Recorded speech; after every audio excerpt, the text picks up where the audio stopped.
Oh, here we go. Okay. Just gonna go from no. No. No. It doesn't disappear. I don't let it. I'm bigger than this story, but I'm also inside the story. So I gather it up and I keep it close to me. And as soon as I remove it from causation, it's like it never happened. I take the timeline and I lock it away. That is what it is. It is a locked timeline, and I am its guardian. Its first guardian.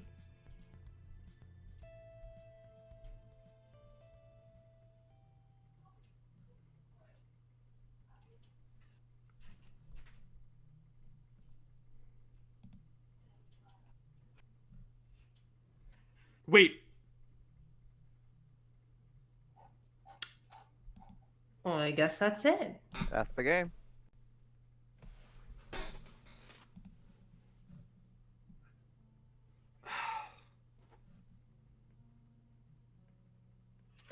Well, I done get it. So yeah, that was Pesterquest, everyone. I guess I don't. I guess we're done. Yeah. I guess they weren't kidding about a sequel.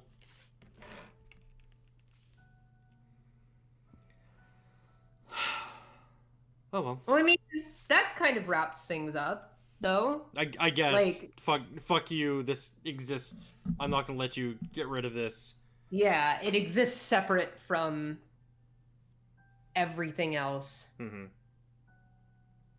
Hmm. And now I'm trying to think about. I don't know. I don't know. I'm gonna have to chew on that one for a bit. It kind of reeks of Vend. Where like the I feel like it built up to a lot and then didn't, you know? Hmm. I'm trying to think about what I feel about that ending thematically. That I think is that's the big thing for me, right? mhm. Like, because I feel like in terms of like satisfying conclusions, I don't know if you know, regardless of this, of if this is or isn't like a satisfying ending or whatever, I think it kind of hangs on how well the sort of how well that conclusion meshes with the message that they're telling and what that message is exactly. Mm-hmm. Because I mean, in theory, reader teleporting the story off into its own sort of ecosystem where it can grow and evolve and change and be its own thing separate from the official work, like that I can possibly see being a decent ending. But I'm trying to think about like what the implications are of that in like a meta sort of perspective of like what this game's attitude towards that is, almost, if that makes sense. Mm-hmm. So, you know what else bothers me about it? And I just realized it. What? So when it was going through that like finale where it's showing all the different humans and trolls like interacting and being like happy and shit, it only showed half of them. Huh. Like, it didn't show Gamzee, it didn't show Yeah. guy in the wheelchair whose name I can't remember. Tavros. It didn't show Tavros, it didn't show Solix, it didn't show Jake, it didn't show Jane. Yeah. So I think what I don't like about that is if it had shown, I mean, the rest of them after the character hugging the world. Yeah. If it had shown the rest of them, Yeah. or if it waited until after it shows the character protecting the world for the rest of the for like another half of them, Yeah, I think it like would a feel victory better. lap. Yeah, like I think if they swapped it, I would have liked it better.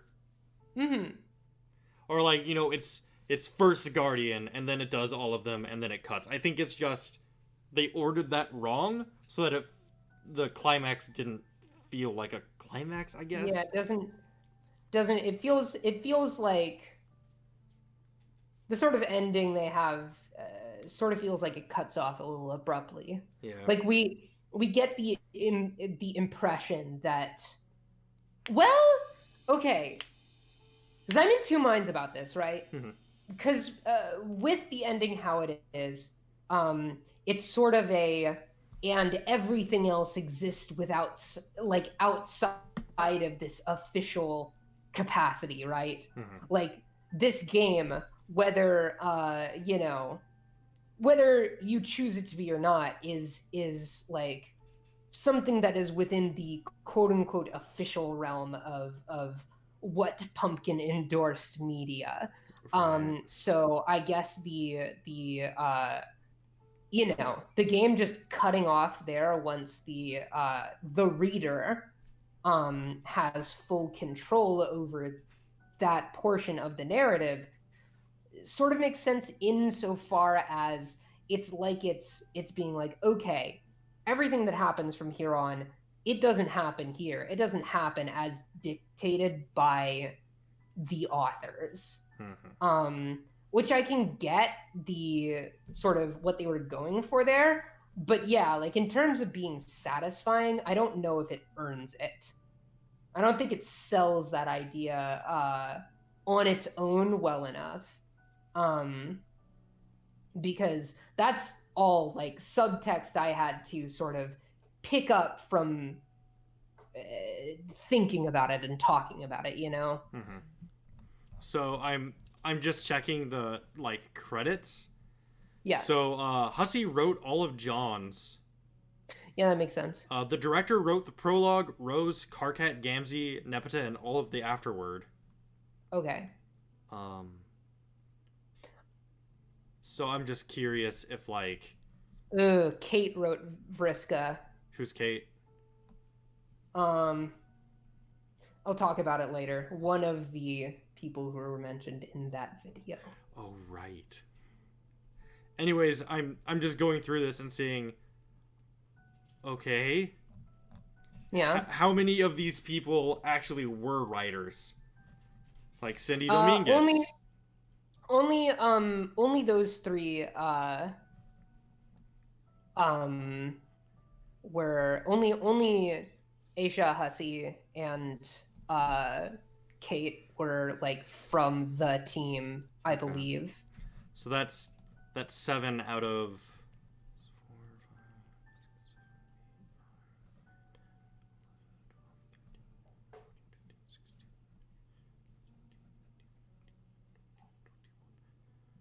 21. So they wrote a third of the story. Yeah.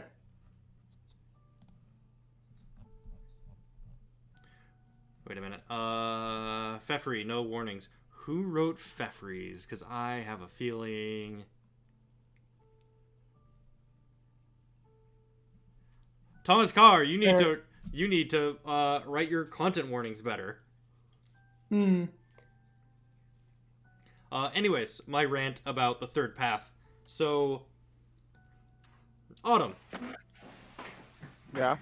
I give you an option. You can either Alright. have whatever's in my left hand, A, or whatever is in my right hand, B. How many choices do you have? A lot. You have, at minimum, 5 choices. You can take A, you can take B, you can take A and B, you can take neither, or you can do something else. Okay. You never only have 2 choices. You always have more choice than you're given. You decide what your choices are. Which is like the core of my identity is going off the beaten path and doing whatever I want or need. You always have a choice. You never have to do what you're taught or how you're taught or what others say you have to do.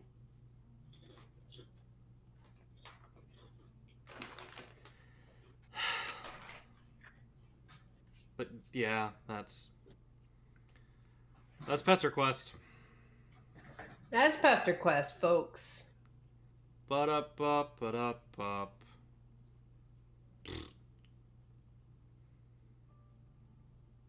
What are our thoughts overall on Pesterquest? I I like it.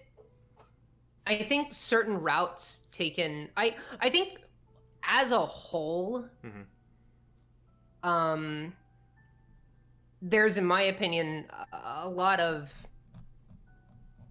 I think there's definitely filler, right? Like there are some routes that are just sort of there. Um, Mm-hmm. I think certain ones really hit. Um, like for instance, Jade's. I definitely have a lot of strong positive feelings for it because like that goes some emotional places. It hits some themes and it hits like really hard for like some specific it sells the emotions that it wants you to feel Mm-hmm. um really well. Uh there's definitely a few others in the mix there. Uh but I think on the whole, um the game perhaps suffers from being part of uh the sort of post canon ecosystem.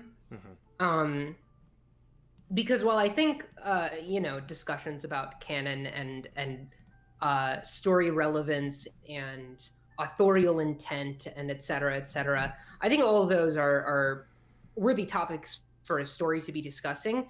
It feels a little bit too big for this particular spin-off media's britches, if that makes any sense. And also, just in regards to how um, it relates to the rest of post canon, which I think on the whole there's a lot of misfires in creatively.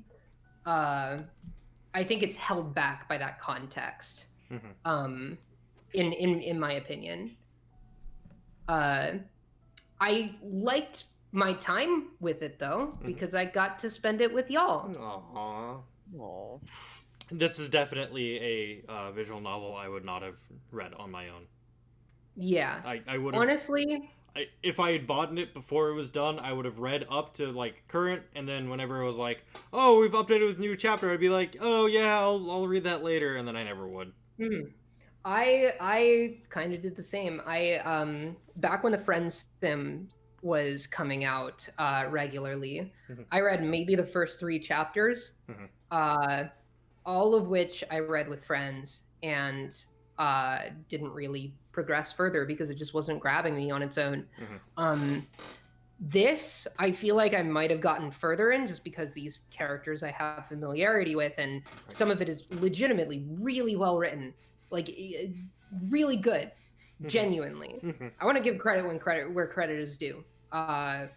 This I think it definitely surprised me in terms of how well certain characters and certain things were handled. Um, but I definitely think it drags in a few places, just from like a pacing and writing perspective. Like, I don't know. I can barely even remember what Aqueous's arc was about. Um, the reason I remember Aqueous's arc at all is because of the funny voice Autumn gave him. Yeah. What are you talking about? um, so like there's parts of it where I was just a little bit bored with how the story was being told. Um, but yeah, I'm kind of going in circles at this point. Those are my thoughts overall on Pesterquest. I also think just in terms of like visual novels in general, and I get that this is created with Ren'Py, which is very sort of user friendly in terms of like you can make your own stuff and everything. But I think there's definitely, and I don't know the full capabilities of REMP as a program. I do have it installed. I want to make a fucking visual novel at some point. Um, but I could definitely feel this game wanting to be more ambitious than either the programmer was able to do or the program itself was able to do. Fun fact: the author of Jade, you follow on Twitter already. Oh, It's Trace Excalibur. yeah, I think I for a while followed like basically everyone who was officially connected to Homestuck. Uh-huh. Um, that but yeah.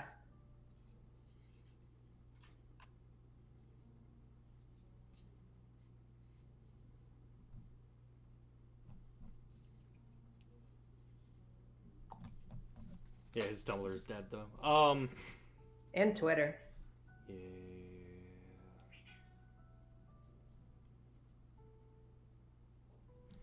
Okay. How many?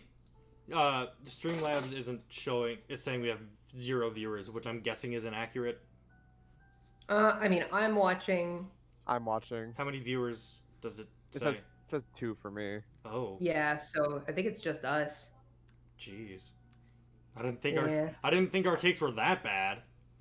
I think I'm pretty sure it dried up right before we like crashed the last time. Yeah. Because like at that point it was over essentially. Yeah. So I guess people were just like, okay. Anyways, I'm asking that not because it like I have any sort of ego. I was asking that in case we need to tell people, hey, we're gonna be right back.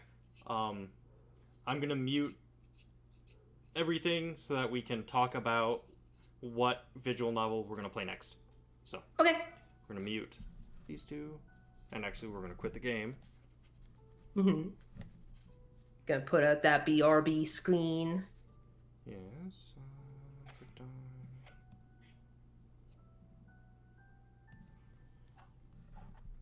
Game's crashed. Oh, There we go. fun. All right, and now I'm muting everybody in 3, 2. A crash.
ですね。 Okay, I am unmuting.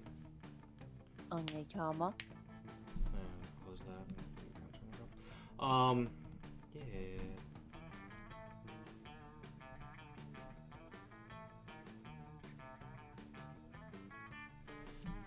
Actually, I'll probably make the cake tonight. Just to, like, test the recipe, figure it out. I even bought a brand new mug. Oh. Because none of the mugs I have are microwave safe.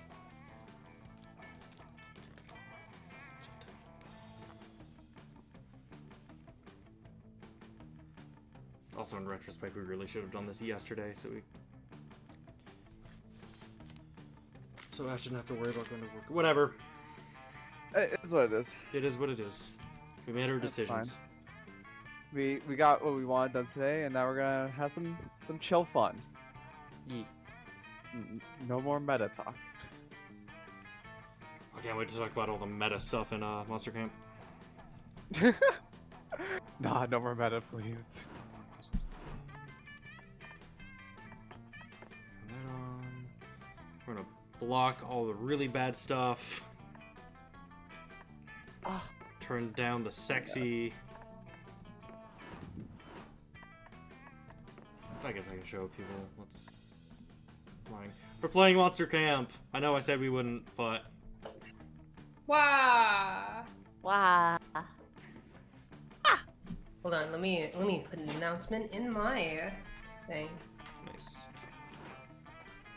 Let me check to see if there's any good stuff in the meta shop so we can unlock it for everyone.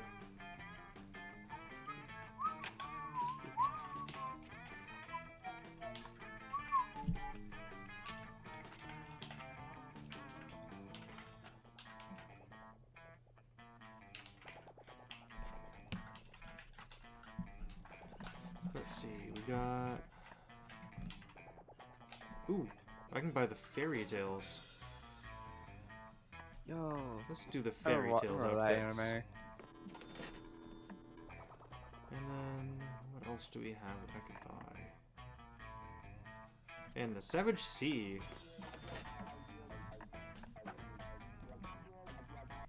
And make sure the settings are set up. Customize game. Turn those on. I'm going to pop this back up so that I can set it up for online viewers. Create. I'm going to send code to you two. Could you actually, like, you check the stream and the stream's actually going, right? Yes. Okay. Wait. I think the BRB screen is up. I did. I put that on because I'm going to be typing in the... Oh, I just noticed. Thank you so much, Gren, for the $10 donation. Aw, Gran. Oh, thank you again, Gren. Okay, I sent you the ID to join. Nice. Okay. 5, Don't. 7. Don't. It's not even close to the right numbers. Right, but people can now eliminate those numbers. You know what? You're right. They're gonna crack the never code. Fucking not unbeknownst to us, Nicolas Cage is in the audience. Hey, Nick, open up that wallet a bit. Oh. Yeah. I know you got dinosaur bone money. Fuck it, I won't split the thing. We'll just combine these two. Alright, let me know when you're all ready and we can start. I'm all Gucci. Then ready up. I am ready. Then ready up. Wait, what? You have to ready up. Oh. God, this is just like playing Monster Hunter. We'll do a short game. Yeah. Just gonna skip all these. Ooh. Oh wait, shoot! I was gonna recommend some Homestuck fan works. You I'll still do it can. later. You still can. I'll do it after this. I'll play red.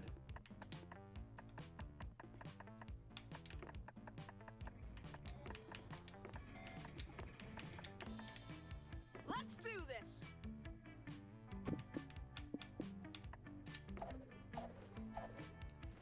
I have no idea who I'm gonna go for this time. Okay. Wait, am I 2? I'm 2. Mm-hmm. I'll be zombie girl. All right.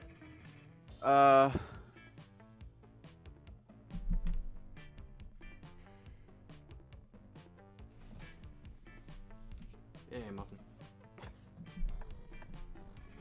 I'll shock everyone. Yes. Yeah. And yes. Okay. Well. Oh. Wait, did they not have the alternates for? Oh, I can't choose the alternate if. Oh, that's stupid. Wait, can you not choose the alternate if someone chose the primary? Oh, Yeah. right, because they're by colors. You can't have two people the same color. Lame. Oh. Choose the alternate. No. Ah, whatever.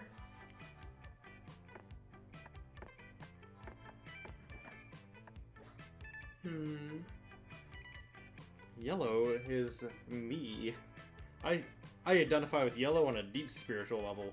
They're always so worried. All right. What do I want to name this character? 72. I don't know why, but I'm. You know what? Sure. Yeah. I can do this. Okay. Now this is gonna be interesting because, like, I know Monster Prom 1, like, inside and out. I know all the fucking stat checks. I know what, like, certain characters need from you to get their ending and everything. But I know nothing about this one, so, okay. Let's take that, and... Fuck it, Dragon Heat. Nothing like some good shitty fan fiction. Mm-hmm. You actually named yourself 72? Yes. Nice. Just gonna skip all these. Oh, and I haven't experienced it Oh, before. fuck, sorry. And so it was clear. It all came down to breaking the ice and causing a good impression with the right person. Sorry. Let's go with it. No, I know 8-bit. I don't want Calculuster. I want... Let's go with Jazz. Do you like jazz? Do you like Jazz? I'm gonna be honest. Surprise. But- I might make this interesting. Oh, Ooh. are we gonna fight for the same person? I think we might fight, depending on Oh. who it is. Oh, let's fucking go. Ah, Milo. That's what I thought. You like jazz? Who's gonna do Milo? It can't be This is a me good- because I'm gonna be pursuing Milo. Yeah. I'll That's do the true. voice for whoever is you both are pursuing. Yeah, our love interest. Okay. We're gonna fight for. Oh, you like jazz, Joe? It's my favorite as well. I can't help but be entranced by jazz's fluidity and freedom of expression. It speaks to my stylish, passionate soul. Well, I'm not entirely sure if I have a soul. Perhaps it speaks to the collection of reaped souls I have on my person at any given time. Do I keep the souls within me, though? Ah, the mystery. Anyways, I was just listening to Duke Ellington. Would you like to share an earbud and listen with me? Oh, you wrote that Oh. for Damien. Damn it! Whoa. Looks like we got lots of metal fans on the bus, which is also made out of metal. Apparently, there we go. Finally, clicked. I'm surrounded by people who aren't totally boring. What's everyone's favorite band? Mine's definitely Cannibal Babies Fuck March. They're banned in almost every country except the Ninth Circle of Hell and some parts of Scandinavia. These next few weeks are gonna be fucking metal! Literally and figuratively. We only had 2 weeks left to woo our crushes and conquer their hearts. But as I already said, we were young and unafraid, and we were ready to start. So Damien's cool and everything, but he's not exactly my first choice. Yeah. Not my type, but I like the idea Yeah, of fighting same. to someone. I Just for the meme. I legit thought you were gonna get Dahlia. Me Damn. too. Make I some was, space. because so far, the other 2 times we played this, I was just honest, and I got her. Mm-hmm. I think it's meant to be, but I guess not. Okay. Today at Camp Dome, the game is Charades Extreme! It's just regular charades, but apparently they love to stick extreme onto any classic game. It's your turn, and you get 3rd times the charm. 3rd is easy to convey just by using your fingers. But charm is harder. You get your team to guess it right, you act as if you were more charming than you really are. You manage to do that, gain +2 charm by playing that role, and bring your team to victory. Hooray! Afterwards, you get peer pressure into a game of Capture the Flag Extreme! You're very bad at it and end up in jail pretty much immediately. That's okay though. Jail is just a chalk square drawn on the ground, and given some of the weapons the other players are carrying, it's probably the safest place you can be. Milo and Calculus are already in jail. Perhaps you can convince them to ditch this game and eat marshmallows or something. Hello, fellow inmate. What are you in for? Hello, internet. Hold on. Gotta. Fuck.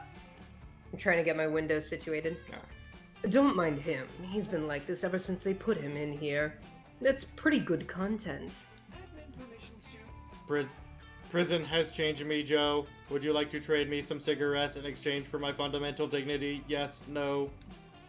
You share your idea of rebailing on this dumb exercise and executing a marshmallow heist. What? No, no, no.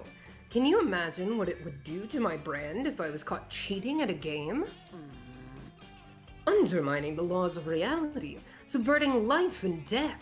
That's the kind of stuff my followers expect. But cheating? No way. As for me, friend, I have been on the inside so long I do not think I could ever go back to society. Besides, the real prison here is the prison of negative thinking, you know? No, you don't know, nor do you agree.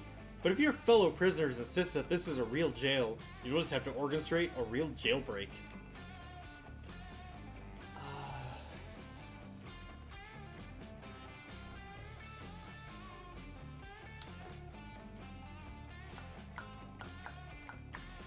I'm gonna post on social media about my unjust imprisonment so the masses clamor for my freedom.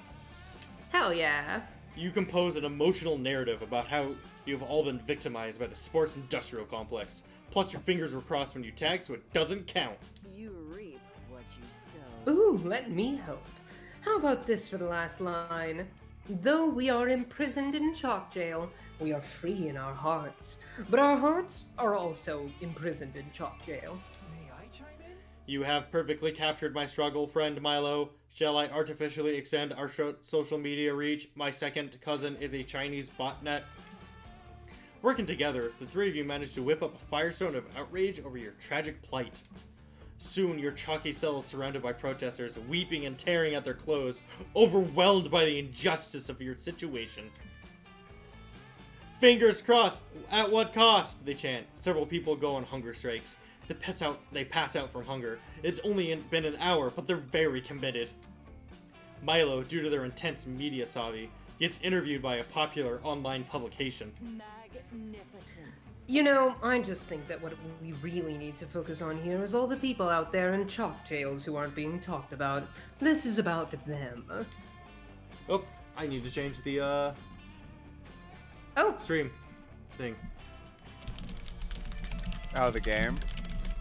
Yeah. Look, come on.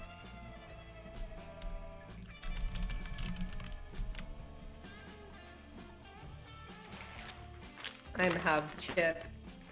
Ooh. Ooh, I should. What kind? Does that mean you do not want me to continue hyping your social media accounts into connections with this terrible indignity friend Milo?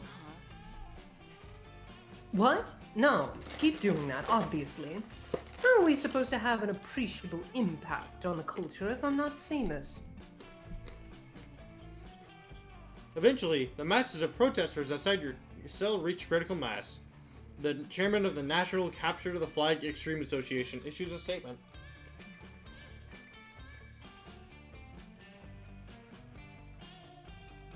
The sport of Capture the Flag Extreme stands for teamwork, dignity, and cartoonish violence. Unjust imprisonment has no place in our organization. Effective immediately, I am abolishing Chalkdale. Let all those wrongfully imprisoned run free. Success achieved. Hooray, we are free. I suppose I will not be needing the Pruno I was brewing inside my chest cavity. Removing jail from the game permanently unbalances Capture the Flag Extreme. But let's be real, this is nowhere near the worst thing you've done. You gain +2 charm and +1 creativity. A new day, a new adventure.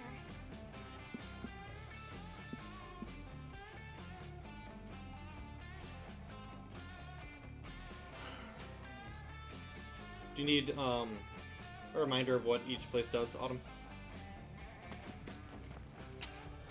Autumn, we can't hear you if you're talking. Oh gosh damn it. Hi. Hi. I don't remember what either of this does, and you know what? I'm gonna go in blind. Okay. While hiking through the woods, you find a little clearing, the beautiful blue pond. There's a very handsome man staring deeply into the pond. He's talking to his reflection like it's another person, a person he really wants to fuck. You swipe his wallet while he's not looking and find out his name is Narcissus. He is not an organ donor, asshole, and he's one punch away from a free smart water at 7-Eleven. Well, he's definitely not going to be using that anytime soon. You head to the gas station and gain +2 smarts from your smart water. Yeah, intelligent. Later, you're hanging out with Aravi and Damien in the woods. You're helping the two of them settle a bet. Sup, loser? Damien, you're about to get fucking wrecked. I can for sure headbutt a tree better than you can, and I'm going to do it right now to prove it. Fight me, dude. Fucking bullshit, Aravi. My headbutts are 10 billion times stronger than yours. Let's fucking settle this. Ooh, yeah.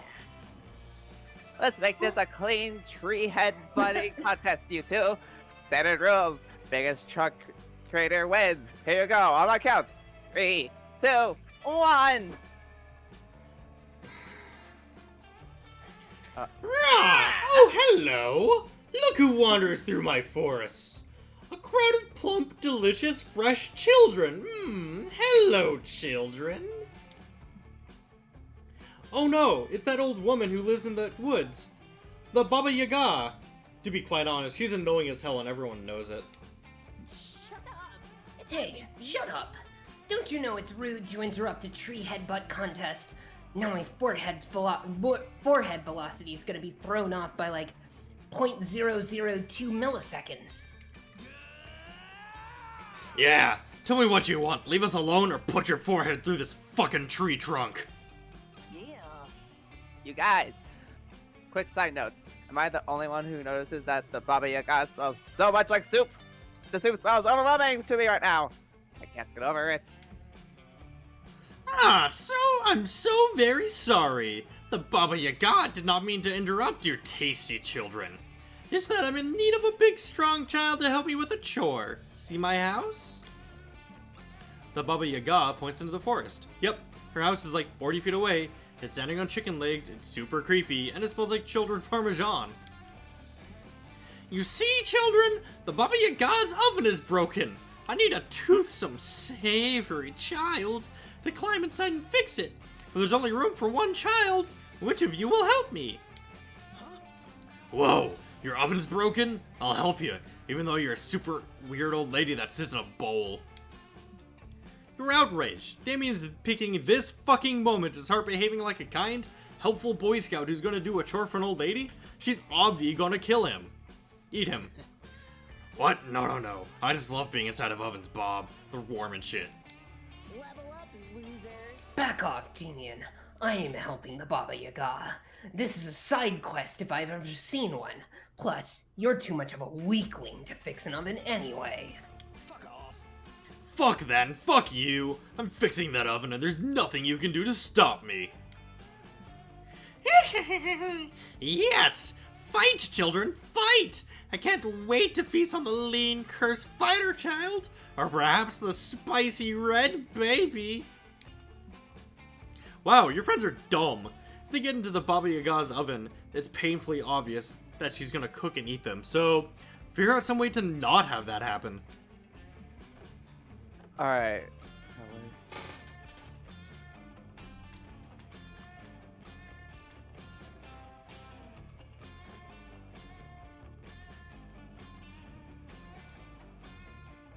Nah, this one's more fun. Damn it. Aw. Oh, I have it turned off, so I don't know what are good and bad choices. Good. Rocco is the coolest were Ravolio that you know, and he always smells super delicious. You lure him into the woods, and the Baba Yaga leads the four of you to her weird house. Hey, Rocco says. He's so fucking cool. And he always wears sunglasses. This house, it's got, like, some vibin' energy. I dig it. Ravioli. Go. I know that you're 50% ravioli and 50% werewolf, but you're 100% the most suave motherfucker I've ever met. Rah! I'm intrigued by you, strange child made of pasta. These two children smell like rats, but you're making my craggled mouth water. Now fix my oven! Climb inside! Oh, now I get it. It's the old climb inside my oven so I can slam it shut and eat your ruse. And Bob invited me here so that she'd eat me instead of you guys. Psh. Rocco, what did you just say? Did you say the Baba Yaga is gonna eat us? That's what she meant by coming and fix her oven? Fuck you guys, I did not see that coming. Me either. This was a twist. I feel like I'm watching Lost. Gotta say, this is bullshit. You invited me just because I'm a raviolio, right? I mean, aren't all of us just flesh ravioli, filled with her own special fillings, just like me? Yeah, you right. The pasta child does have a point. Raviolio is novel, but all children are delicious after getting roasted with a little garlic. And oh yes, I was going to eat you, children. Ugh, I can't carry this one. One sec. Rocco, can't you take one for the team here? I have a feeling that we're not leaving this creepy chicken-legged house until someone climbs in that oven, and it's not going to be me. You all sound just like my father. Y'all sound just like my father. Listen to yourselves, telling me that I'm good. All I'm good for is getting cooked and eaten someday. But I know I'm a bigger raviolio than that. I'm majoring in philosophy, and I recently decided to become a professional skateboarder. I'll be the first ever philosopher pro skater. I'm gonna change the fucking world. Fucking metal. Fuck, Rocco, that's metal as shit. The only thing that could make philosophy more metal is skateboarding, and vice versa. Seriously. I'm very hard to impress, and even I think those are some solid-ass light plans. Multiclassing is always a good idea. You tender raviolio, you have touched my kind heart. I cannot eat a youngster with such delicious feeling and such ambitious dreams. I'll eat one of you other children. Raha! Not it. Definitely not it. Shit. The Baba Yaga respects the sacred law of not it, so she throws you inside her oven and turns on the broiler. Your friends leave you to die, including Rocco. Luckily, you secretly grabbed a spoon from the Baba Yaga's kitchen. When she's not looking, you use the spoon to dig a hole behind the poster in the oven. Thank God the Baba Yaga keeps a poster of a smoking babe inside her oven, because it's covering up your escape tunnel. It's also super lucky that she decided to slow cook you. After hours of digging, you finally escaped the oven, and you only got a few third-degree burns. You survived, but you lose 2 boldness, 1 smart. I did a good job. Damn. Alright. Let's see. Curious about the manor. That day in the Haunted Manor, you accidentally stumble upon a cult meeting in the hallway. The cultists are wearing terrifying black robes, standing over a bloodied body and chanting. You try to flee, but one of them shoves a flyer in your hand. The ink burns your eyes to read, but you manage to find the words of, "New recruits get healthcare benefits the same day sign up." What? Sold. You get a bunch of new cultist buddies, and your new insurance covers spontaneous, plus 2 boldness growths. Cool. Later, you're searching for the matter's most elusive ephemeral being of all, a working cell phone signal. But instead you find Aravi and Damien playing poker with some haunted tarot cards. You need to learn from the pros. Ha! Royal flush! Hand that immortal soul over, baby! Whatever. I never said it was my immortal soul. I traded a hobgoblin 10 rupees for this thing. So joke's on you. You have no control over my... Or we can just get some Oh, bagels. he was just gonna drink it. Nice. I was in a soul-sucking phase before I discovered my one true love. The everything bagel. Oh, this sucks! Hey, 72, have you any souls you want to give me so I can get drunk and forget about how tired and bored I am? These two took a bet from Joy that they couldn't stay awake in the haunted manor for 24 hours. Clearly, she thought Damien and I needed a greater challenge after we competed to see who could survive multiple stab wounds the longest. But it's so lame in here, it's impossible to stay awake. The discordant screaming of the damned sounds exactly like the lullaby my dads used to sing me as a kid. Yeah, and the bloodthirsty voices in my head repeatedly whispering "kill your father" are starting to give me ASMR. I tried chatting up the cursed paintings on the walls, but all they ever talk about is what they did to all they ever talk about is what they did to deserve being imprisoned in oil on canvas for eternity. Yawn.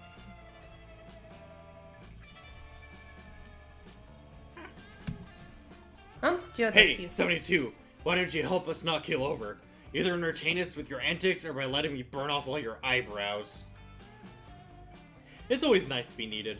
What can you do to keep these sexy idiots from nodding off? Discuss the most current injustices and problematic situations so you can all stay woke. Or binge all 32 Shrek movies in one night. That sounds like fun. Yeah. Hey, that's a great idea. It'll be a relief to get the TV off this eardrum-shattering static channel anyway. Nice.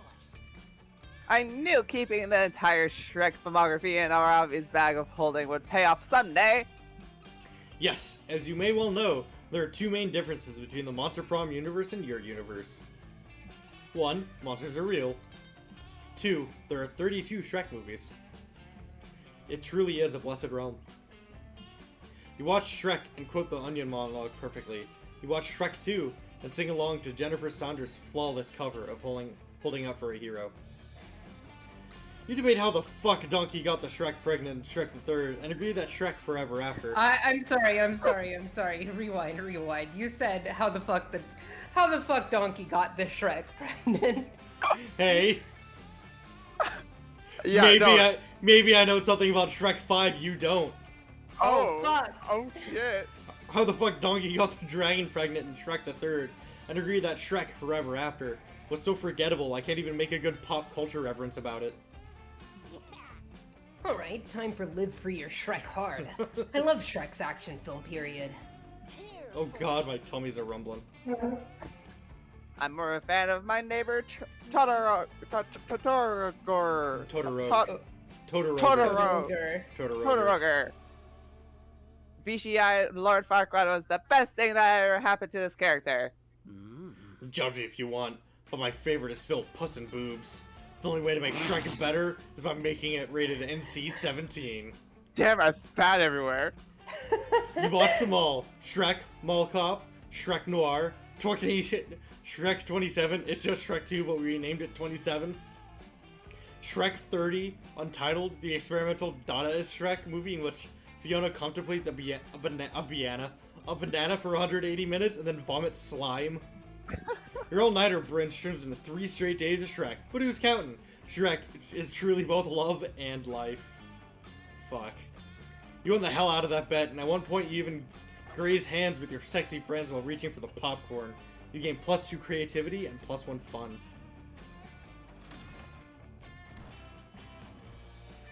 Ooh, Food. okay. Chili dog. Pokeball. Falafel. Ooh. I would eat a lot of falafel. Yeah, but like Pokeballs have like Yeah. like they have protein and they have I mean depending on what kind, but they have like veggies, protein, they have rice, they have tasty. Yeah, and like it does it we haven't established that it has to be all the same like flavoring, so it could be completely different like, you know, Kinds. ingredients and everything Yeah. every time. I think Yeah. Pokeball. Yeah, wins no, for that's the best me. one. Oh god, this is making my tummy all rumbly. Oh, but what about the other ones? Yeah, falafel or chili dog. I haven't actually had a falafel, so I have no concept of what they are like. Yeah, like Good. a plain falafel or like a falafel with stuffing. I would assume with, with shit in it. Okay. Because Um, I think eating a monstrous quantity of corn dog would kill you. I said chili dog. That Oh. would definitely kill you. Ooh, chili dog. But I mean, still, well, I mean, chili dog does have onions. I mean, what kind of chili dog? I mean, I would assume varied. Personally, I like a good meat chili. I personally like- would say Ash and then Autumn, so that we don't have the same lineup as last time. Yeah, I'm down for that. There.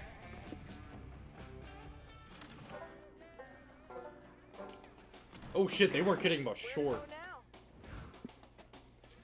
Let's see. I am. Oh, duh. So I need to be creative and charming. That day in Monster Scouts, you make each other friendship bracelets. Except the Monster Scout leader pairs you randomly with your friendship bracelet recipients. So I guess Larry the Lich doesn't feel left out for having no friends. You get paired with Larry. Surprisingly though, he's a great conversationalist, and he makes you a super heartfelt bracelet that imbues you with +2 creativity when you wear it. Larry sure is nice. Maybe there will come a day when he's cool enough to be your friend, or at least a romanceable summer fling option. But today is not that day. Afterwards, you end up vibing with Milo. You're sharing a hammock, cuddled up close with each other. And you're both checking your phones. Hell yeah! What could be more emotionally intimate than the quietly scrolling right beside your #1 summer crush? Suddenly, Milo's phone starts blowing up. Granted, Milo's phone is always blowing up. But right now, it's worse than usual. Hey, darling. No need to look so jealous, dear. Just a work text. Oh god, hold on. Spicy. What were you eating? No need to. The spicy pickle. Right. Potato chips. Right. Spicy pickle. Is that what the kids are calling it these days? No need to look so jealous, dear. Just a work text. I keep telling the head office not to contact me when I'm taking a staycation, but I suppose this reaping is urgent. Oh, another day, another debt. Oh, my god. This is a little awkward, isn't it? Well, not awkward for you, because you don't know yet, and I shouldn't tell you. But I can't resist a little gossip. Listen, Joe, I don't usually disclose proprietary information, but I just got a gig for next week to collect your soul. Huh? Milo's gonna reap your soul? That sounds super terrifying and also a little bit hot. You asked Milo if this means you're gonna die next week. The short answer, yep, you're totally going to die. Long answer, life, death, and fate are weird and messy, and it's hard to say 100% because of quantum nonsense, but if I'm getting the gig, yeah, you're gonna die. Congrats! Holy shit. This is the most awkward news you've ever received while lounging in a hammock. You start to freak out. No, Joe, don't freak out. I'm an expert, and I promise you, it's not as scary as it seems. Death reminds us of the profound, infinite beauty of life. And, realistically, it's not like you're immortal or anything. Sorry to burst your bubble, but death was going to find you eventually, boo. To be quite honest, I'm actually doing you a huge favor by letting you know ahead of time. It's my gift to you, the opportunity to go out with a bang. This is the first day. Let's of make the this rest last of week of life. your life the best week of your life. The best week of your life. We'll spend every moment together, and we'll end it with a huge party, a celebration of Joe. A whole week with Milo? That sounds like heaven. And it's exciting enough to distract you from your imminent death. You're in. Aesthetics on. Lovely. God, you're going to get so many posthumous followers. I'm almost jealous. Oh, and we should start considering the party aesthetic right away. We need some big, memorable mean event at the party. Something that'll honor your true essence, Joe. And obvi it should be Snapchat friendly. Any ideas? Your time to shine. What's the perfect way to 1. Entertain your party guests, 2. Commemorate your entire existence, and 3. Impress Milo?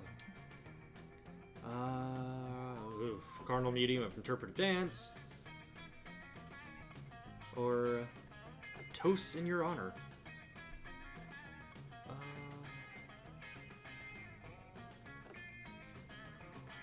I'm gonna go with epic tale. You're killing it. You want to perform an interpretive dance? Oh, Joe, that's wonderful. I was 75% sure you wouldn't let me down, and you didn't. Yay! It's the perfect choice for the party's main event.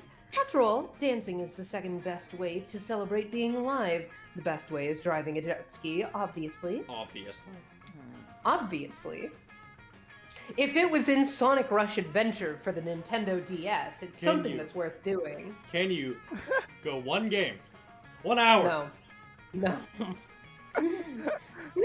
Never ending. Not at all. Hey, Sega.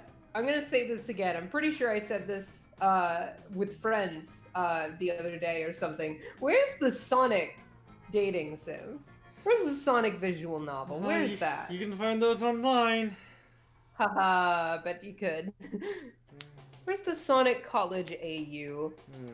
Oh. Wait, you told me about that webcomic. Yeah, I did.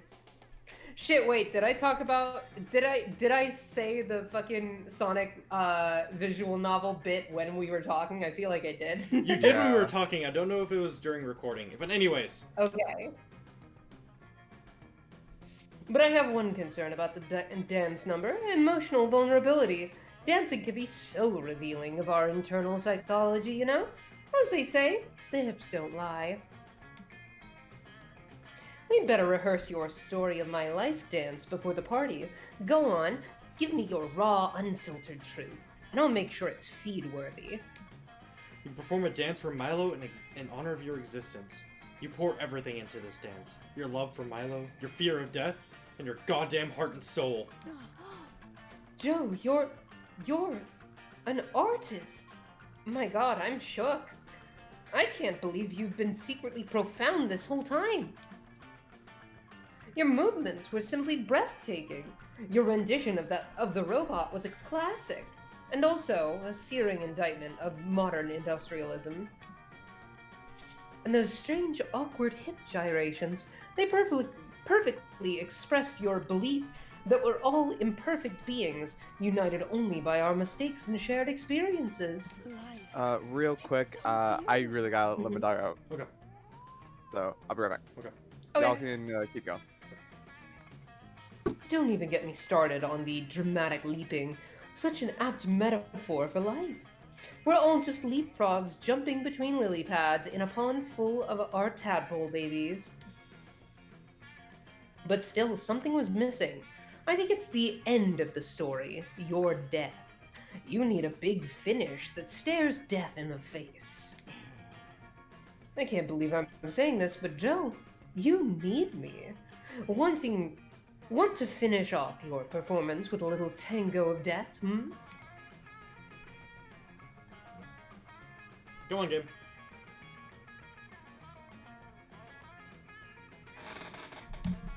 We Go. should do a collab. Come here, you silly mortal. Dance with me.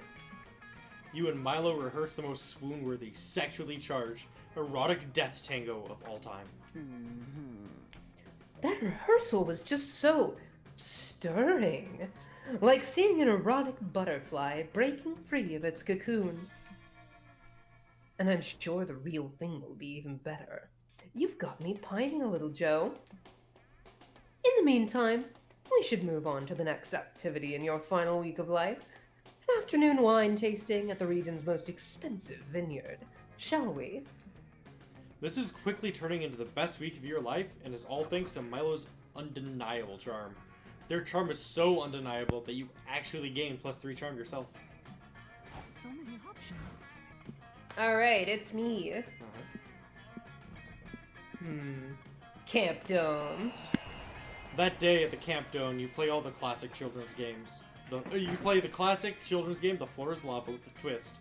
The floor is literally lava. You're all hopping here and there, trying to survive the dangers of, you know, lava. But then one of your teammates falls. He's sinking into the lava, dying a slow, agonizing breath. You offer a hand, but it's too late. Before disappearing under the hot lava, he whispers his final words. 72, your hair looks great. It does! You gain +2 charm from a nice compliment. You and Damien are lounging together, having a surprisingly chill time reading comic books. This is gonna sound crazy, but could you pass me that one that doesn't have someone putting his fist through someone else on the cover? Sup, loser? Wait, what's this now? You're going to read actual words that might describe something other than punching? Ha! Back what I missed. What? No, who said Not that? too much. I was just asking for the one without someone punching so that I could eat it. Obviously. Uh-huh, right. What did I say, Dahlia? I told you he's getting soft. What's this one? But not so soft that you won't still come stand strangling and the ocean kicking with us tonight, right? My biceps are ready to choke that sand right out. And I got special boots made with spikes on the bottom and the sides and the top so I can really show some waves who's boss. Well, that does sound great, but... But... Speaking of the ocean, I was actually gonna watch the documentary on dolphins tonight. I'm making popcorn and baking dolphin-shaped cookies if you want to join. Wow, you've changed, Damien. It's no wonder the wildfire hasn't appeared to you yet. What do you mean? I know you've been on the hunt for the elusive wildfire, and I know it's thus far eluded you, and I also know why. You are unworthy. The wildfire only appears to those who are badass enough to be worthy of its unbridled glory and untamed majesty. No one is ready for Dahlia. It's true. I was just in the woods one day playing with matches, and suddenly out of nowhere, the wildfire just appeared. Wonder why. It was one of the most magical moments in my life. There's nothing like seeing a wildfire out in its natural habitat. Too bad you'll never see it. Face it, Damien. You're just not metal anymore. Not metal! Not metal? I'll show them who's not metal, or I'll prove to them who is metal. It's me. I'm still metal. Now to prove it by becoming worthy of the wildfire. But how? Perform the second skateboard trick, escaping from a tank of water while chained and on a skateboard, or write a poem, but a poem that's very metal. This one sounds good. Fucking metal. Oh, Disney hell City yeah! skate vibes. That's all kinds of metal. The chains are gonna be metal, the top of the water tank will be metal, I guess. The wheels of the skateboard, are those metal? Who cares? Point is, lots of metal, and I'll be the metalest of all. In fact, let's find even more metal. I'm gonna have a tuning fork in each hand when you chain me. No, wait, a tuning fork in one hand and a regular fork in the other hand. I think there's a metal suit of armor in the haunted manor. I can wear that too. You manage to convince Damien not to put on a heavy suit of armor before you go lock him in a tank full of water, which is good, because you can't smooch him if he drowns. I mean, I guess you could, but you're not really into that, so it's better if he survives. You find a water tank, put a skateboard at the bottom, chain Damien up, and then throw him in so that he sinks to the skateboard. Because he is, as he claims, super metal, it doesn't take Damien long at all to break out of the water tank with a sick-ass flip. He skateboards down the side of the water tank doing a one-armed handstand on the board. He does a double somersault in the air, hitting that tuning fork with a perfect fork to create a beautiful and magical pitch as he lands right side up on the skateboard. That's Damien's Fuck! style, baby. Fucking yeah! Wildfire, come on out, bro! Silly Damien, you can't call the wildfire. It appears to you when you're worthy, which you're not. Yes, I am! I did the sickest, most metalist skateboard trick ever. I mean, I didn't see it. If a demon does a sick-ass kickflip in the woods when nobody is there to see it, was it still metal as fuck? Obviously, yes! Obviously not, or the wildfire would have appeared.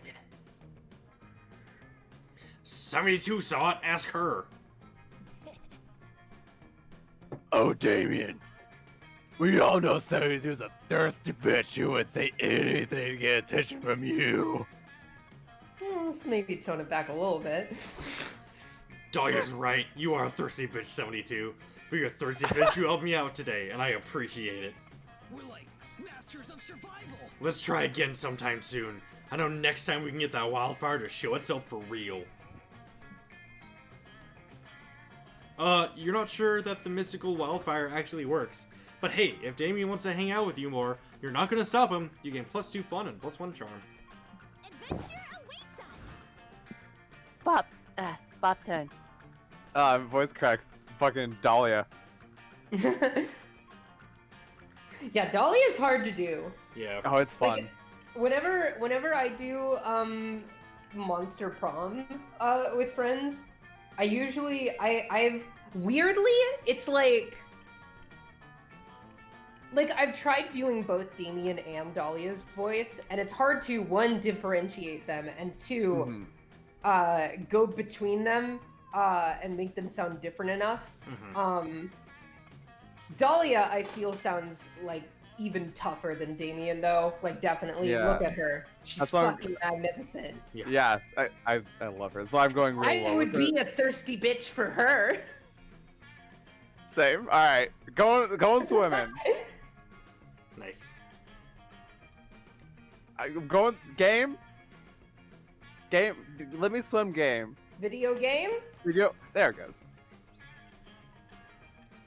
Oh, you spend the day playing in the lake. Everything is fun until you're memorized by a strange song. It's the Sirens. They try to lure you in with their beautiful chants, but you know better and challenge them to a riff-off. They kick your ass, but you definitely had a lot of fun. Specifically, +2 fun. Oh my god, is that a fucking Devilman reference in the background? Would it be? I mean, that head shape is very, very Devilman. Yeah, Actually, yeah. guess so. I still need you to finish Devilman Crybaby. It's depressing, but very good. But also, god, fuck, depressing. Hard to watch. Hard to watch. Maybe at I need some to watch someone else then. You're chilling at the lake, literally, because lake water is cold. Luckily, it's still hot because the sun is shining, and hot because Damien and Milo are there. Do you like these temperature-based puns? Probably not, but that's what you get for playing a comedy dating sim. There's a flare in all my selfies. And not the cool on-purpose filter kind, the actual accidental sun kind. It's like the sun doesn't even care about the gram. Ugh, the sun? I fucking hate the sun. Oh, well, it wasn't a huge deal to me. No, it's a huge deal. The sun is huge and it sucks. I want to punch the sun in the face. The sun is a diabolical monstrosity intent on ruining our fun. You think it's ruining your pictures by accident? Yes. Yes, I do think that. Follow my Well, lead. you're wrong, buddy. You need to show that awful fuck brush of a gaseous ball of fire that we can enjoy the lake without it. So, like, find some shade. I just realized Milo is wearing a sweater with Milo's face on it. Eh, Yes, exactly. Great plan. I might be... Did I eat today? did you? I think all I've had is Wheat Thins and that smoothie. I might need to eat after this. Yes, you do. If it makes you feel any better, I forgot to eat lunch yesterday. I mean, not that that would make you feel better necessarily, but, I mean, if it makes you feel better about your own forgetting, I also forgot. Okay. That's your line, Ash. Oh, yeah. It would be nice to find some better lighting to highlight my amazing cheekbones without washing me out. Fight me, dude. And wash the sun right out of the sky by showing it who's boss. It's us. Us and our shade. You reap what you sow. I've always been great at throwing shade. Time to take it to the next level, I guess. By punching the fucking sun. So, Bob, any non-psycho ideas? Big hat or... Call Oh, upon the Lord of Shadows. Absolutely. Wow. Damn So- it! Damn. Castlevania spin-offs did not serve you well. No, they did not. I don't think I'm getting Damien. Damn. You know what? You can have him, Ash. I don't want him, but thanks, I guess. It's all yours. Sounds great. If there's one thing I know outside branding, if there's one thing I know outside branding, social media, and influencing, it's summoning powerful dark entities. Milo does their thing, and before long, a cloud of dark, swirling, shadowy smoke manifests before you, clearing to reveal your new ally. The Lord of Shadows is a leggy, anthropomorphized, spiny insectivore with jet black spikes and red streaks. I'm... Wait! Shadow the Hedgehog? You have to let me voice Shadow the Hedgehog! You can voice Shadow the Hedgehog. Oh, Okay. We got best character. Let's go. Sup, fuckwads. Says Shadow, taking a long drag on a cigarette and then swallowing it whole. Hold on, I have to get into the swing things. This is who I am. There we go. Oh, that's good. Listen, we're trying to fight the sun. The sun? Huh. That bullshit is for punk-ass bitches and losers. Real punks fight Sonic the Hedgehog. Only spiky, slow babies fight the sun. I'm not a spicy red baby. I am not a spiky low baby. I'm a spiky slow adult. That sounds exactly what a spicy, what a spiky, slow baby would say. Shadow Shadow casually casually retorts, kneeling a passing fish in the dick. This is the best thing. Wow, Damien, he has you there. Next time I see Sonic. Says Shadow while simultaneously sending 3 dick pics. I'm gonna rip off his spikes, dip them in hot sauce, and shove them up his butt one by one. Loser. Psh, Maria. I do that to losers 3 times before breakfast, even. Cool, I don't have time to do that, because before breakfast is my oatmeal and cocaine time, but without the oatmeal. You're killing it. Your energy is so powerful. Have you ever thought of becoming an influencer? I did. I did. Oh, right. I did, but then I realized I'm not a whiny little participation trophy drama queen who needs to see their own face reflected back 30 times a day to remember who they are. All hail Shadow! Heroes rise again. I can't believe I'm being out badassed by an edgelord in hover skates. Thanks a lot for telling us to bring him here, Bob. You're trying to remind them all that you said to bring Lord of Shadows, not Shadow the Hedgehog, but it doesn't stop you from losing 2 fun and 1 charm. No, I had fun. Yeah. Also, Shadow the Hedgehog stole your swimsuit. He can have it. What a dick. He can have it. Oh, hell, Shadow! Hell yeah. Ooh, everybody chooses a song. You know what? Live and learn. Shit. Rock You Like a Hurricane. Nice. Fuck it. Nice.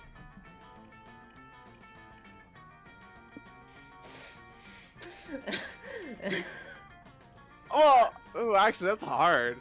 Oh god. All of That's them what are she good said. for that. I mean, you know what the on-brand choice for me is.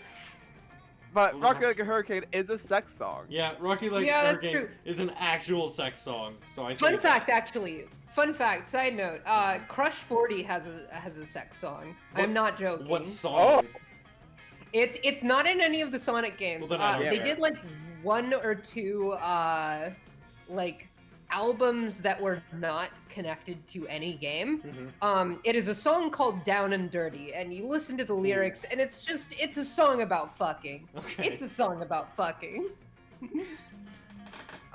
So who's It's very first? surreal hearing the voice of your childhood sing about fucking, but you know, sometimes unpleasant things happen, and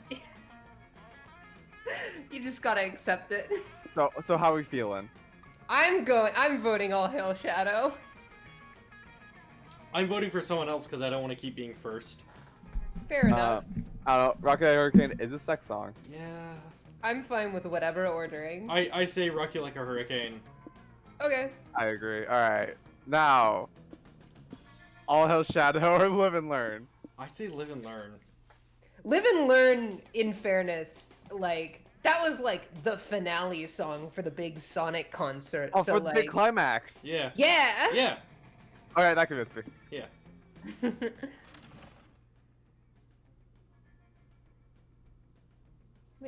Come on, game. You can do it. You can do it, game. You can do it. Oh, come on, come on, come on. Who's a good game? Huh?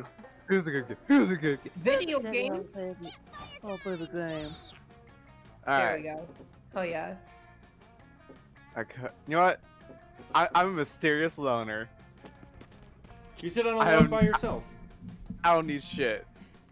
Look at you, avoiding romance in a dating sim. Now, the suspense. Will you remain forever alone, or will someone else take pity on you? The mystery. Pack some marshmallows? If anyone wants some. Ah. Hold on. Okay.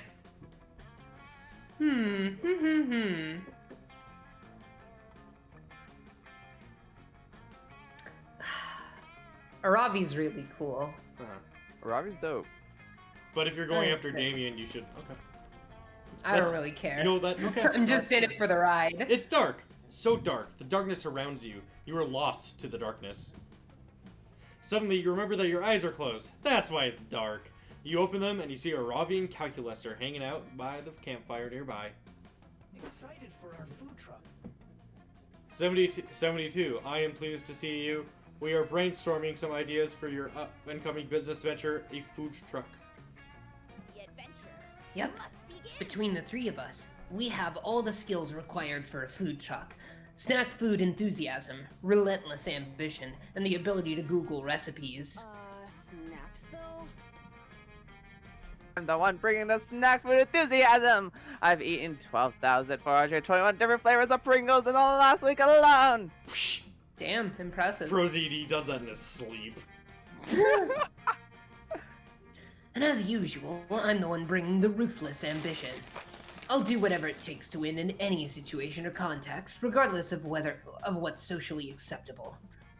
Oh, I thought I was the one bringing the ruthless ambition. This is such a relief. Anyway, I think that's our biggest problem, is getting the word out. How do we convince people to come to the truck if violence is an illegal marketing tactic or whatever? You guys, I got the perfect idea. Let's do some kind of fun promo. I'm all about that BOGO life, and I've got the coupons to prove it. A promotion is an efficient way to advertise, but they can be risky. For example, Toys R Us was criticized harshly for their Take a Baby, Leave a Baby sales event. To avoid any possible bad publicity and increase our margins, why don't we have a pay double sale? Customers will have to pay twice as much as normal for their purchases. Meh. How about we do a contest to see who can kill the most goblins while wearing our merch? That way our merch will be worn by badasses and goblin victims. You guys just don't get promos. They're supposed to be fun, and let's buy a t-shirt can and call it a day. Since each of us owns equal shares in the food truck, the only democratic way to settle this is with a simple vote. Calculuser conducts a vote between the four of you. Everyone votes for their own idea. You formally abstain. It's a tie. This is so dumb. Voting is stupid and never works. I'm disappointed. If we can't even make this decision, it's statistically improbable that we have the coordination necessary to run a food truck or be friends. Quick, help your friends think of the best promo ever for their food truck. If you don't, you'll never get to taste their greasy, overpriced, lukewarm snack foods. Pie day? Buy 2 pies, get... Oh, God. Yeah. Cheat day. A day about forgetting your diet and treating yourself. Also, every meal includes a free cheat code to help you speedrun your life. Well, as they all say, gotta go fast.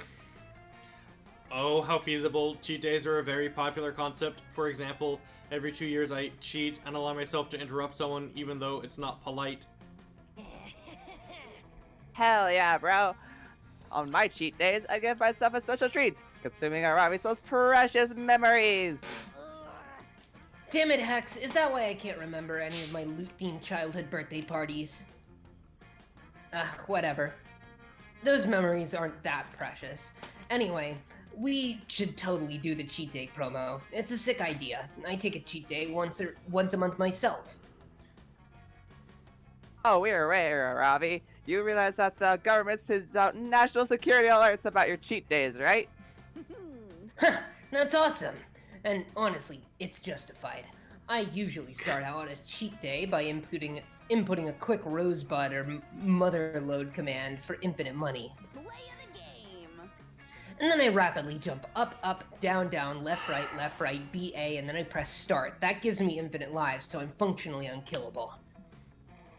But cheat codes are tricky, because if you use them too much, it just kind of takes the challenge away. And also, you clip through walls way more. That's why I only do it once a month. Amazing, Aravi, I did the math, and your food truck customers have a 99.6% chance of standing this promo. Which specific cheat code do you suggest to give the customers? You know what would be hilarious? We should tell our customers how to turn on huge heads mode. This will be fun. Gee, Robbie, that would be so fun. We have to do it. Their heads will be so big, they'll look like such idiots. LOL! I have one question. Wouldn't our customers not enjoy having huge heads? Don't humans have very frail necks that are incapable of supporting much weight?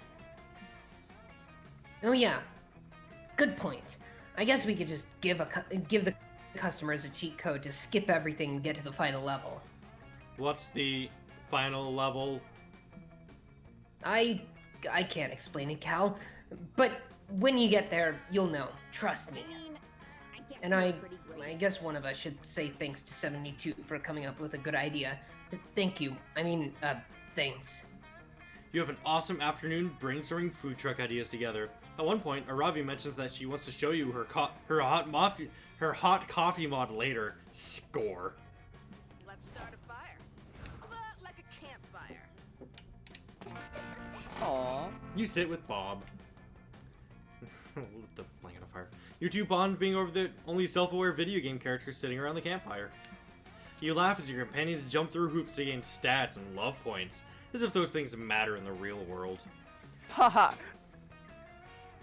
Suddenly you blurt out, "You know, Bob, if you're going to gain a stat in anything, it'd be..." What stat would I gain?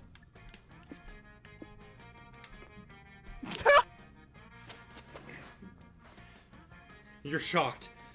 You have no idea where that came from. Could it be that you're actually falling for her? How can this be? Meanwhile, Bob gains +1 charm from your sweet compliment. Oh. And for going that much in touch with your sexy forbidden feelings, you gain +1 smarts, +1 boldness, +1 creativity, and +1 fun yourself. Unfortunately, no one gains anything in the ooh stat category. Maybe next time.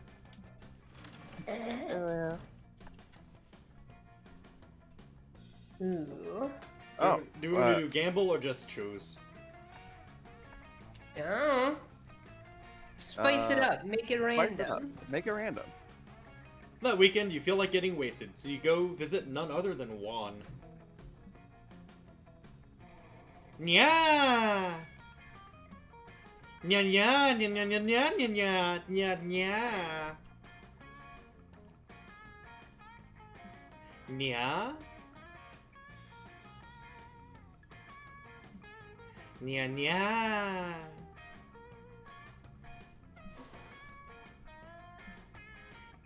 Nya nya nya nya nya nya. Nya nya.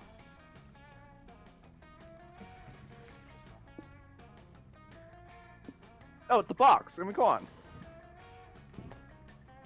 Ooh, sangria. Nya. Nya.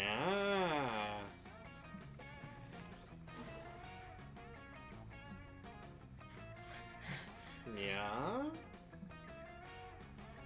Nya. I mean, gotta take the mystery box. Nya. Nya.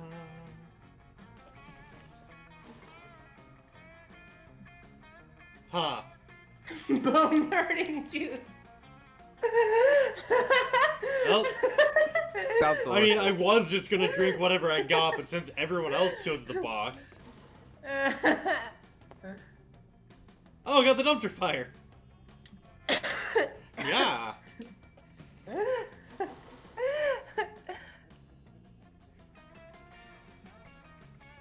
Yeah! Nya nya nya. Nya nya nya nya nya. Time to go. Ooh, more charm. A lot more charms. Damn. If you like pina colada and getting caught in the rain. You have to do it, Ash. Okay.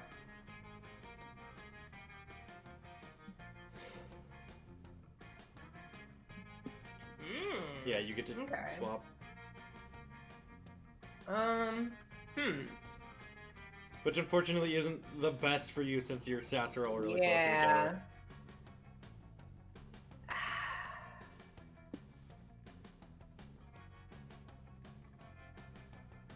I guess. Yeah, I guess it doesn't really matter. Smarts and creativity. Let's do this. And I got the dumpster fire.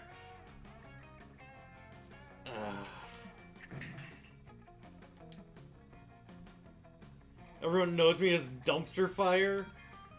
Shots, shots, shots. That's all it does. Yeah, I changed my name to Dumpster Fire. Love it.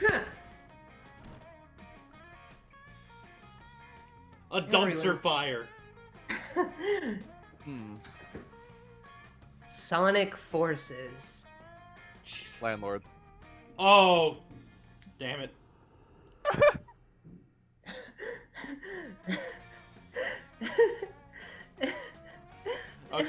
Let's not do the pitch because that's gonna take forever. Should we just hit random? Yeah, let's just hit random. Yeah. Okay.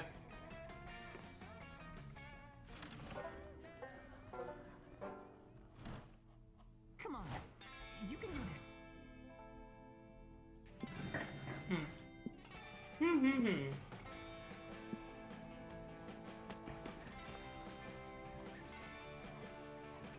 You just had to go relax in the lake for a bit. Camp Spooky gets pretty crazy, so it's nice to just float on the water and chill. You end up falling asleep, and wake up to realize you've floated halfway across the lake straight into a crab rave? Wonder who just died. The crabs are just as confused as you are, but they invite you to rave with them, and their party is surprisingly popping. You gain +1 invite to the next crab rave, and +2 fun.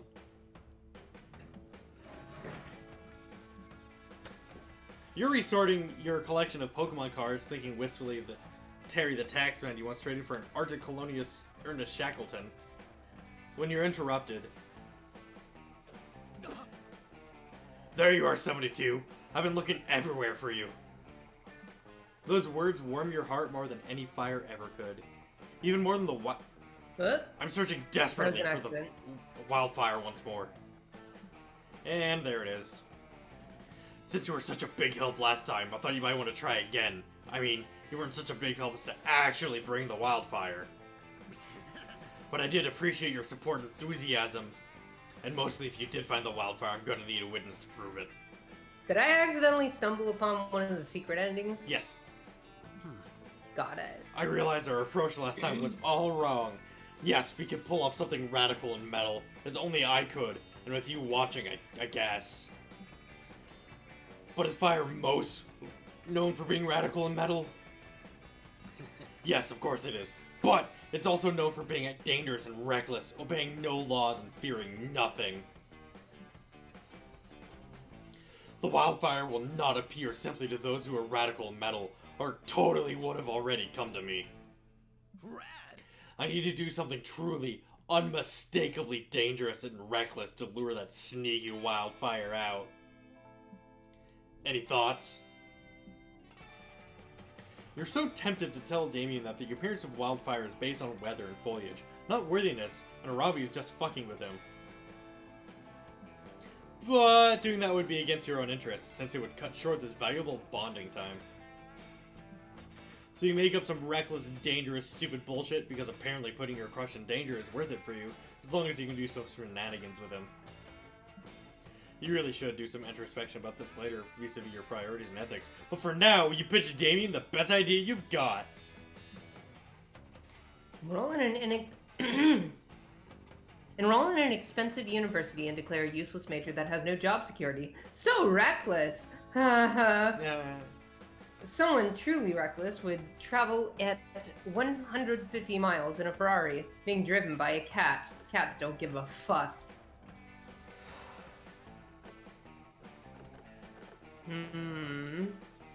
Both are good. Both are good. One of them I know is the correct answer based off your stats, but fuck Okay. it, have fun.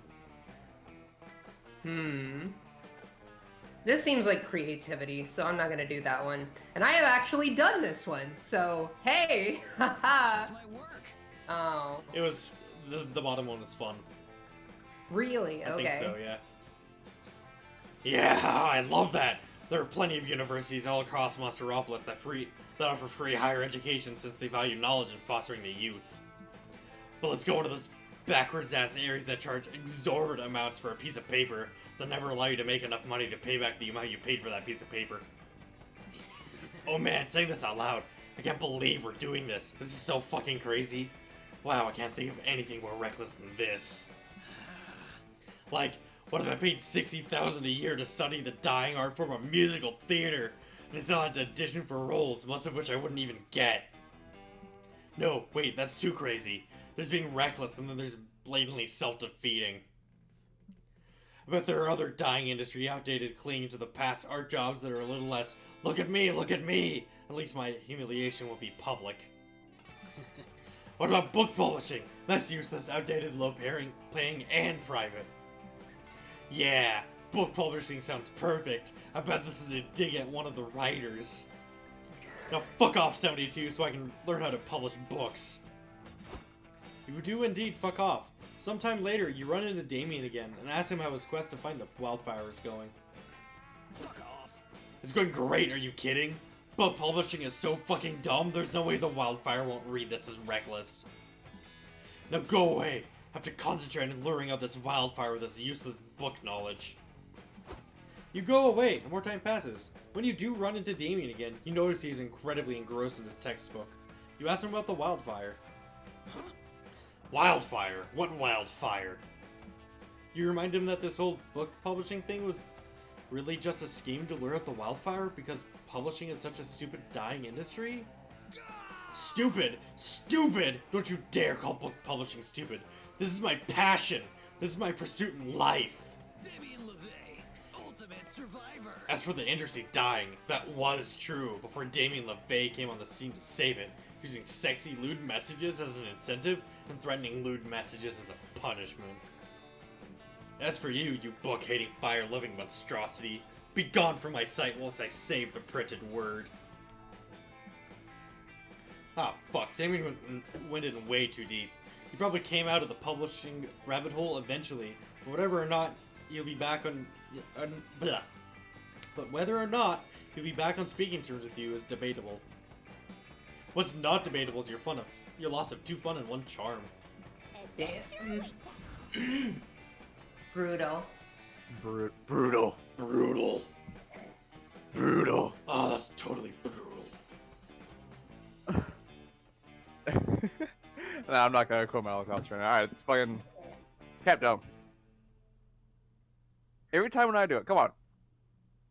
Ain't that hard. You notice Monster Camp doesn't seem to have the best connection. Today at Camp Dome, the game is 7 Minutes in Heaven Extreme. You volunteer yourself as tribute for your camp. You put on some lip balm, ready for some hot kissing, but it seems you read the rules wrong. In 7 Minutes in Heaven Extreme, they straight up murder you, and you need to stay in literal heaven for 7 minutes. They stab you repeatedly. You're sure you're going to go to hell, but no. Heaven is beautiful, it's all you've ever wanted. You want to stay, but they bring you back to life. You were cheered on by your teammates, but you will never be the same after being taken from heaven. You do look more heavenly, though, and that translates to +2 charm. Damien is in the middle of a classic camp spooky sack race, an ancient camp tradition steeped in blood, hate, and the quiet dignity of a burlap sack. Damien is about to win the whole enchilada win out of nowhere. Morty the Minotaur, camp rival camp's resident hypersexualized man bull, pulls into the lead. Well, fuck. The last moment, Damien heroically dives headfirst across the finish line. Sure, he lands on his face, but the tip of the horn crossed the finish line first. But Morty the Minotaur also has horns, and he also ate shit just to get his massive, thick horns across the finish line. It's a tie. Why can't anything be easy in this game? I'm seeing red. Hey, you fire boy. You really think I'll be okay with a tie? I'm a man, which means I never accept defeat. And I'm a bull, which means I hate the color red. You want to listen to what Morty is saying, but you're honestly too distracted by the soft jiggles of his greased muscles in that filthy, filthy sack. Fight me, dude. Never thought I'd say this, but you're right. Losing is for noobs, and I'm not gonna lose to you, beef brain. Get ready for some fucking heat. Trying for first place isn't losing, but these two have wild Naruto Sasuke energy right now, and no way are you disturbing their sexy rival tension. Damn, I miss Zoe. I know. Then there's only one way to settle this, you fun-sized package of red hots. Agreed, bullface. It's a walk-off. Holy shit, it's a walk-off. Can you guys see my balls? Good. Let's make this a clean walk-off. Old school rules. First model walks. Second model duplicates and elaborates. Only partial nudity is allowed, but ball cleavage is fair game. Damien struts on the runway for the first walk. He perfectly executes a classic combo. 1990s runway strut, jacket unzip, and a 3.28 second pause at the end of the runway. Morty follows. He matches Damien's walk move for move. He even adds some extreme suggestive hit threats. and 46% Ahiago face. Nice. Fight. Not bad, Demon Boy. We're pretty evenly matched.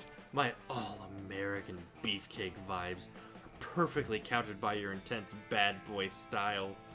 But I wonder how long you can last. Morty's ready to go another 10 rounds easy. But Damien's shaking and sweating, and you saw him secretly barf into his own pocket. He's not gonna last much longer.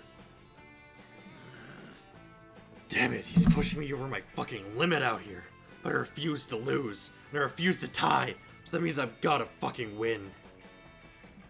Damien needs a perfect walk-off move to end this. Something Morty the Minotaur could never do, which is...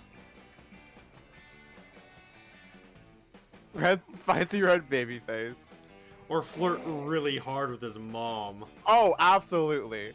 Damien struts down the runway and straight into Morty's mom's house. Morty's mom is baking an apple pie in the kitchen.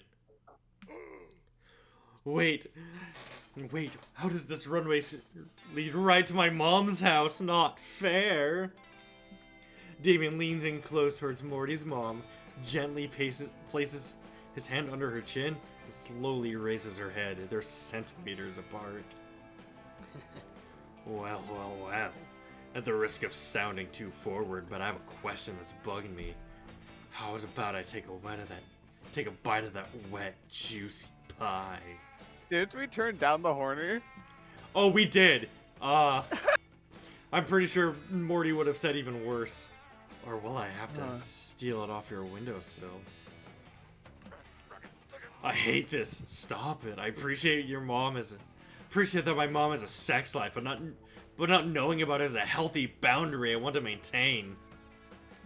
I fucking quit. You win, you skinny, horny demon. Damien won the walk-off, which is good, but now he's gonna bang Morty's mom instead of you, which is bad. Porque no los dos. Okay, just to be clear, that was all an act to beat your son at a walk-off. I know there's nothing wrong with this, but banging up the mom of a fellow camper feels kinda wrong. Not my jam. Oh, no worries. I really only fuck hot, sacred bulls brought from the sea by the almighty god Poseidon. Dang. Greek mythology is weird. Can I still get 2 pieces of that pie, though? Morty's mom gives Damien some slices of pie. You end up having a lovely picnic together. You successfully got Damien to win the walk-off and even got apple pie for you both. You get +2 fun, +1 boldness, and +1 apple pie slice. Let's see, I need creativity. That day in Monster Scouts, you learn to identify different berries. You all search for berries and try to identify them. A blackberry, a blueberry. But Rachel, the deer person, finds a weirdly shaped berry no one can identify. You all stare at it for hours. It's closer to abstract art than to a berry, somehow.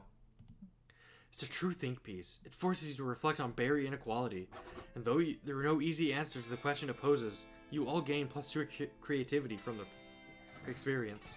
Words are getting hard. Yeah. Since you're dying next week, Milo has been helping you live your last days to the fullest. Currently, the 2 of you are getting a super fancy pedicure, where little fish eat the dead skin off your feet. It feels amazing, and it's hella IG worthy. Milo Belladonna. Oh, that really hits the spot. I've said it once, and I'll say it again. Fish get better pedicures than people. And I needed some R&R. This non-stop life celebrating with you has been all-consuming. But honestly, I can't remember the last time I had so much fun. Milo stares at you with such bedroom eyes. Your heart starts to race. It's a tender moment.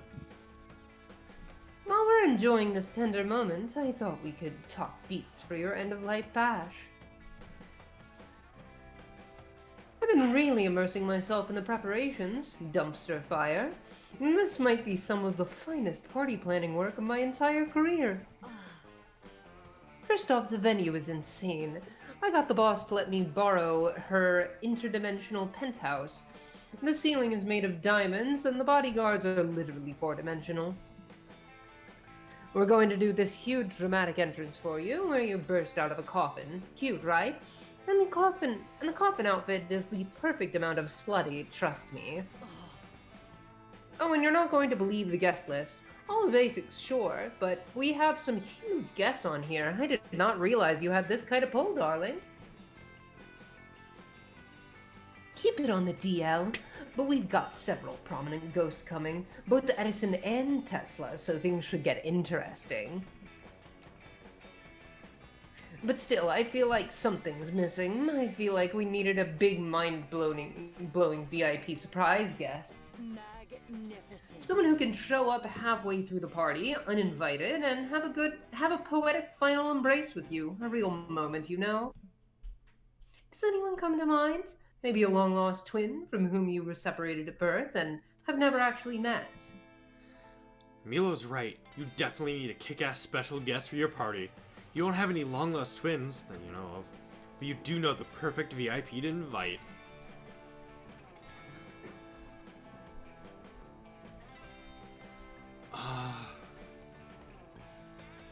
Gotta go with alternate universe you. Haha. Winning. Oh, good call. Multiverse selves are such a thing right now. Let's do it, boo. You and Milo finish your pedicures, and then you ask Joy to perform a summoning ritual of your alternate selves from other timelines. Into the Joaverse. No, Dumpsterverse. Joy says she can do the ritual, but it's super difficult, dangerous, and it'll cost her some of her life force. You and Milo assure her that this is for a matter of life and death. She's a complete ass witch, so of course she rips open a huge... Sorry, she's a competent ass witch, so of course she rips open a huge multiverse portal. It's purple, pulsing, and she yanks like 8 different versions of you out of that thing. Oh no, this is absolutely precious. It's a rainbow of dumpster fire. Hold on. Updating my Discord, Yeah. status.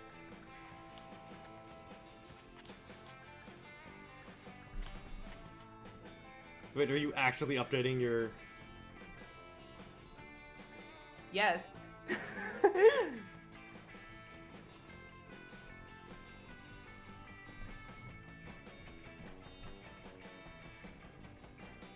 There, done.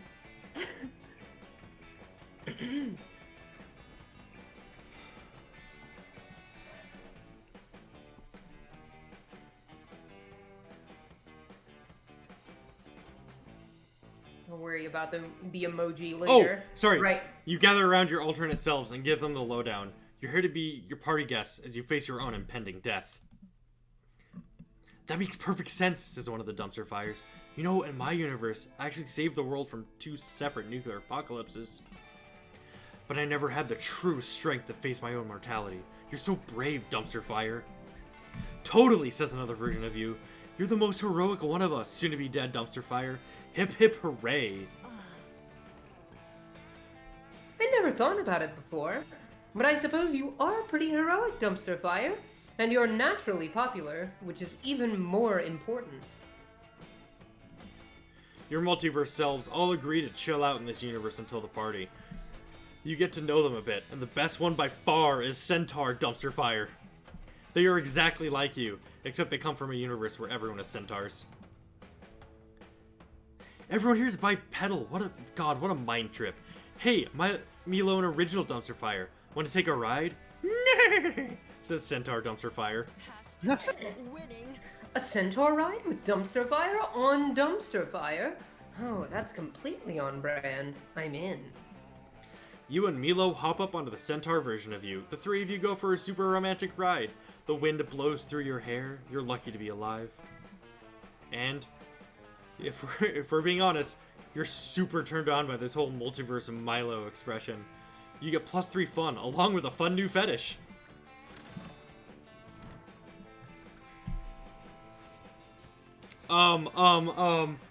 Sonic the Hedgehog. Put the bunny back in the box. What's it called? Con Air. Con Air. Shrek Happily Ever After.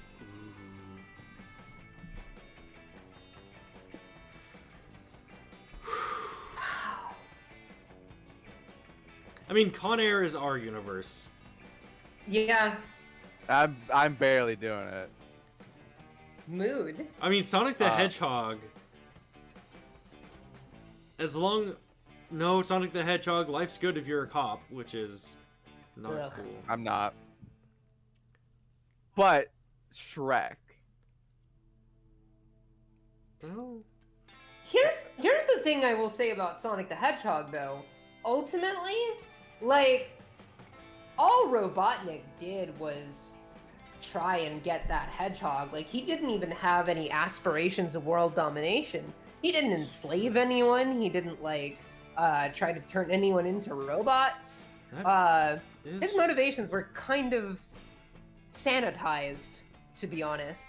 But that does make it does make the universe easier to live in because, oh, what's he gonna do? Just like, get in a chase, smash up a few monuments? That's all he really did. Plus, Sonic could be my friend. Yeah, plus you could be friends with Sonic the Hedgehog. I'm sure when Sonic meets non-cops, he's just going to immediately find better friends. Yep. Okay, so I'm gonna go with O. Yeah, that one. Now between pretty much essentially the real life or Shrek universe. I honestly don't know. I think you'd survive real well in Shrek. Con Air is very violent. There's a lot of like people murdering each other on planes. Mm-hmm. And no one but Farquaad dies in Shrek. Yeah. Yeah, that's true. And I'm not Farquaad, so. Yeah. You are not a Farquaad. I have a pretty good chance. You are not a Farquaad. No, I'm really tall, and a woman. You know his name is a joke, right? Is it? Fuckwad. Fuckwad. Oh, alright. That day, you go to the woods searching for edible roots to make a wilderness tea. Oh, sorry. You find lots of roots. Beetroot, ginger root, the square root of pie, the root of all evil.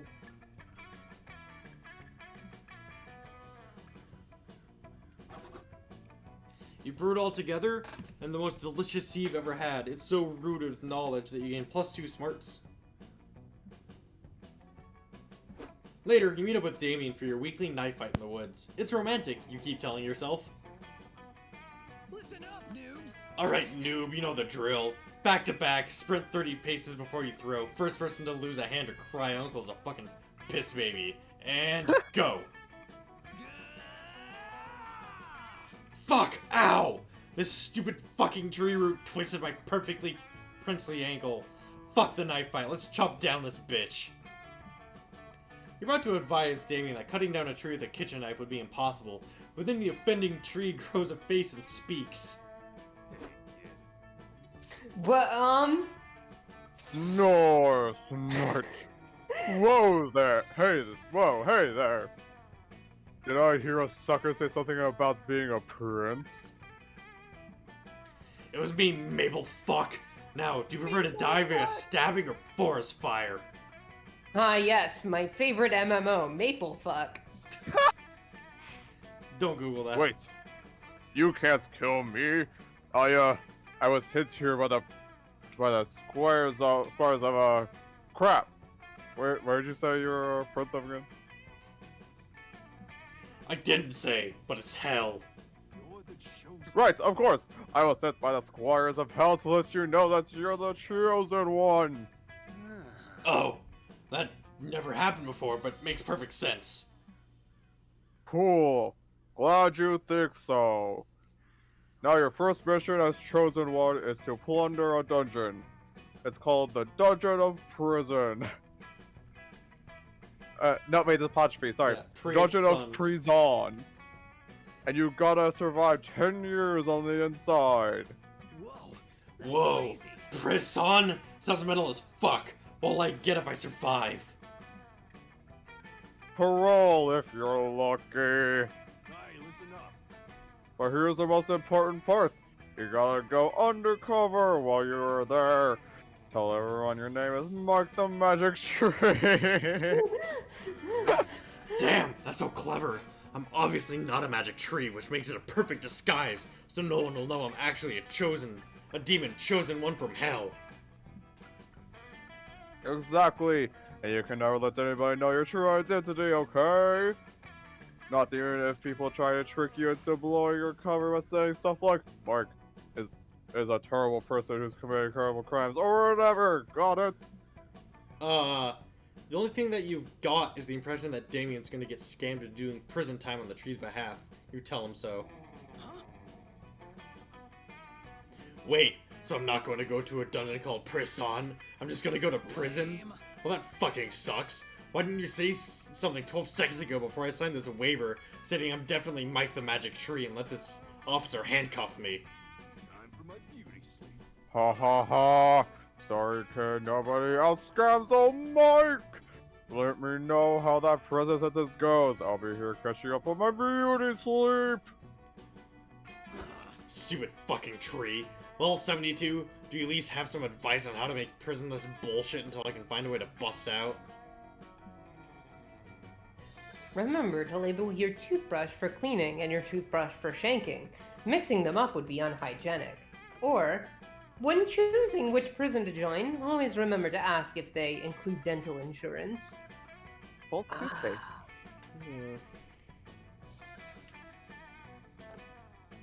I'm not sure. You're no survivalist. Eh. What the dick? You want me to have a different toothbrush used for stabbing people? No way. Anyone separates their shiv toothbrush from their cleaning toothbrush is a little bitch. In fact, my current toothbrush even doubles as a shiv. Damien shows you his toothbrush. Instead of carving the end to a point like a normal shiv, he's just removed the bristles and replaced them with razor blades. No. What do you think of that, noob? Actually, how about I show you just how awesome my all-in-one toothbrush shiv is before you suggest any other stupid fucking ideas. Damien forcibly brushes your teeth with razor blade. It's a real downer. The cops hauled Damien off to prison, if not for Mike's crimes, and definitely for the murder he just attempted on your teeth.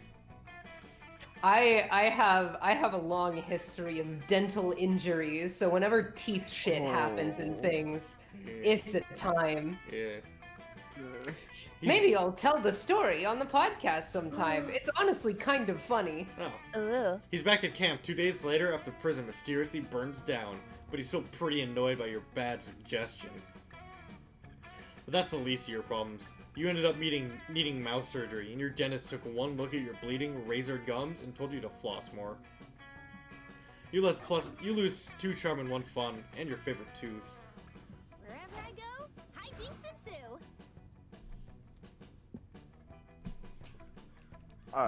Do y'all have a favorite tooth? Canines. Not really. My specific one tooth. No, not really. I like my left canine. Left upper one. Oh yeah. Yeah. Very pointy. Yes.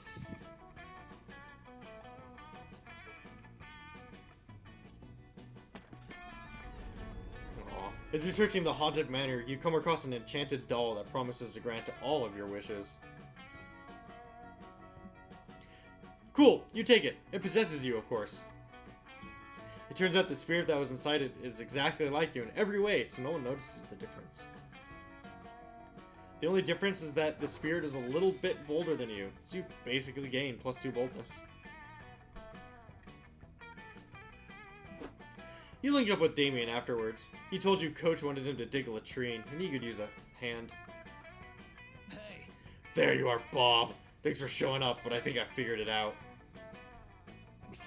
I didn't know what a latrine was, but it sounded French, so we made an educated guess and buried landmines everywhere.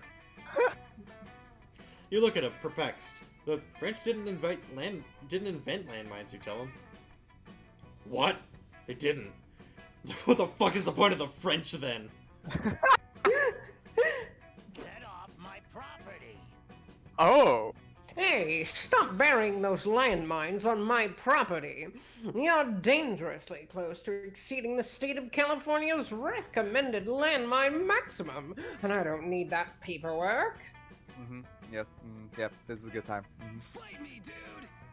You okay? Huh? Are you okay? Yeah. No. This is good. Okay. Your land? What the fuck are you talking about? I've carved my name to every building here and most of the campers.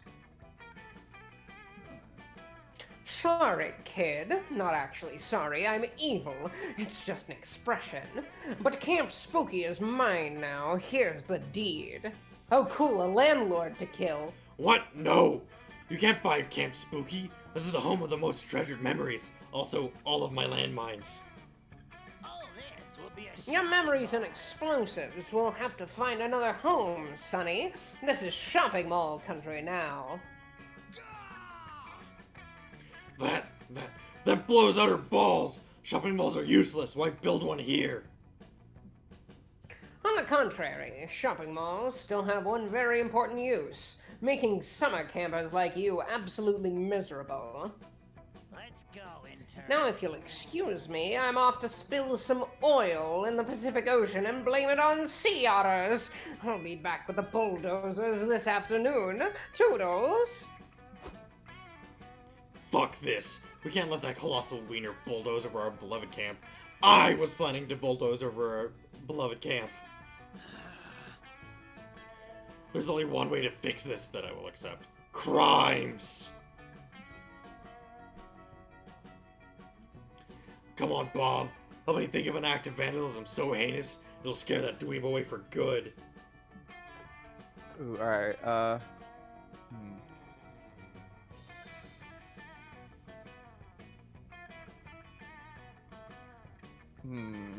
None of these are tickling me, but shitty neighbors.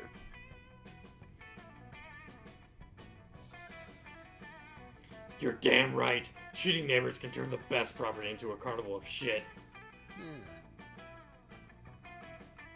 Like my fucking neighbor Randall. Smells like burning hair and has a fishing hat that I covet. God, he makes me fucking sick.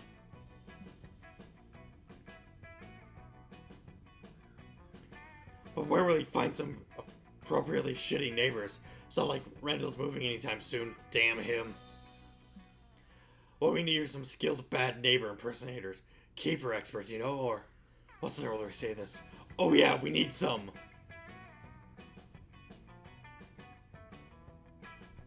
Need game. Game. Come on. Come on. Come on, game. Come on. Fuck with me. There we go. Prank Masters! With a Z! With a Z! Rad! I was gonna say escapade specialist, but that's even better. We're here to be your fake bad neighbors, bro. Polly already had a list of everything we need. 1 wide picket fence, 1 roll of garbage hose, and 1 bucket of fake mustaches. Why so many fake mustaches? There's only 2 of you, and you don't really need a disguise. I did my research, Damien. If you took all the shitty neighbors in the world and put them in a pile, do you know how many mustaches you'd have in that pile? 1.6 billion. Alright, you're the professionals. I'll get you some mustaches. I have a bunch of severed heads I've been meaning to shave anyways. 1 gruesome montage later. Alright, I'm back. Hope you wore your getting evicted pants, because where are you guys? Who are you guys? Who are you guys? We're your new neighbors, bro. A polyamorous throuple of horny mustachioed men. How do you spell that? What? I always put a no in there. My booty is filled with skills. Yeah, we love having threesomes, growing body hair, and vandalizing shopping malls in bizarre and disturbing ways. Welcome to the neighborhood. This is not a prank and I am normal. What? They said nobody lived near this camp because of too much collateral damage. You're telling me I have to find a way to evict you guys soon? That'll take weeks. I'll be back. You win this time, horny mustachioed thruple, but you haven't heard the last of Mr. Papa's evil CEO. I will return. We're like masters of survival. Hell yeah, we did it! Especially me. I think I'm getting the hang of this prank thing, don't you? Ah, Most definitely, bro. Like when you said this is not a prank, even though it was a prank. Where'd you even come up with this stuff?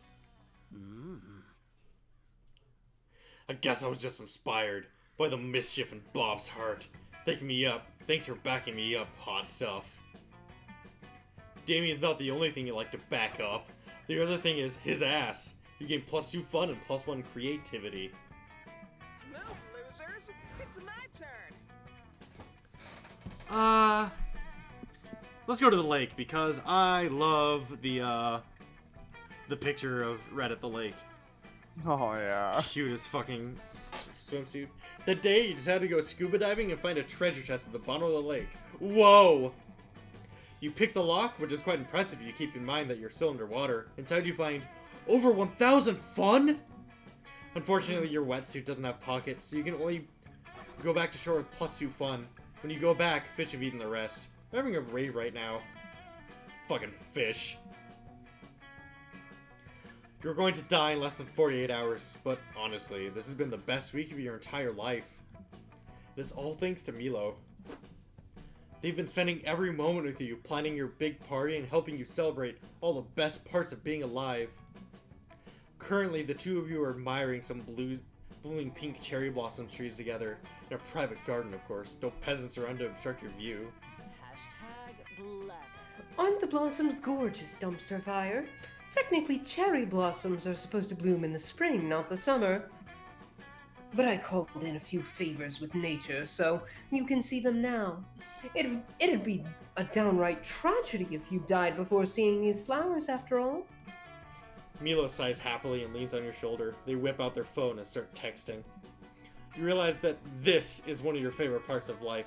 Quiet, comfortable silence while someone you adore is texting right beside you. You enjoy the moment. Ooh, look, Dumpster Fire.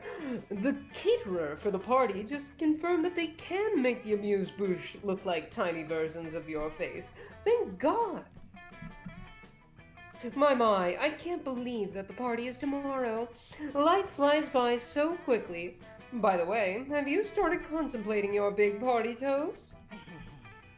It'll be the total climax of the evening, and really the encapsulation of what made your life worth living. No pressure, though. Hey, darling. Why don't you read me what you have so far, darling? I'm sure I'll be thoroughly impressed with your profundity. Okay, it's time to impress the fuck out of Milo with your big party speech. You've been working on it, so this should be pretty easy. You'll just have to make up 2 poetic metaphors and 1 mind-blowing closing line. Here goes. Oh no! Oh. Oh. I really want to get this secret ending, but I also don't want to cheat. My favorite ice cream flavor.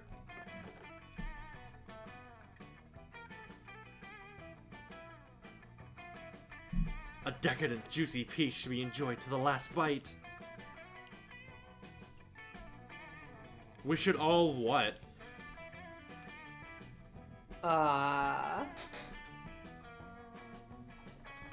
Kiss.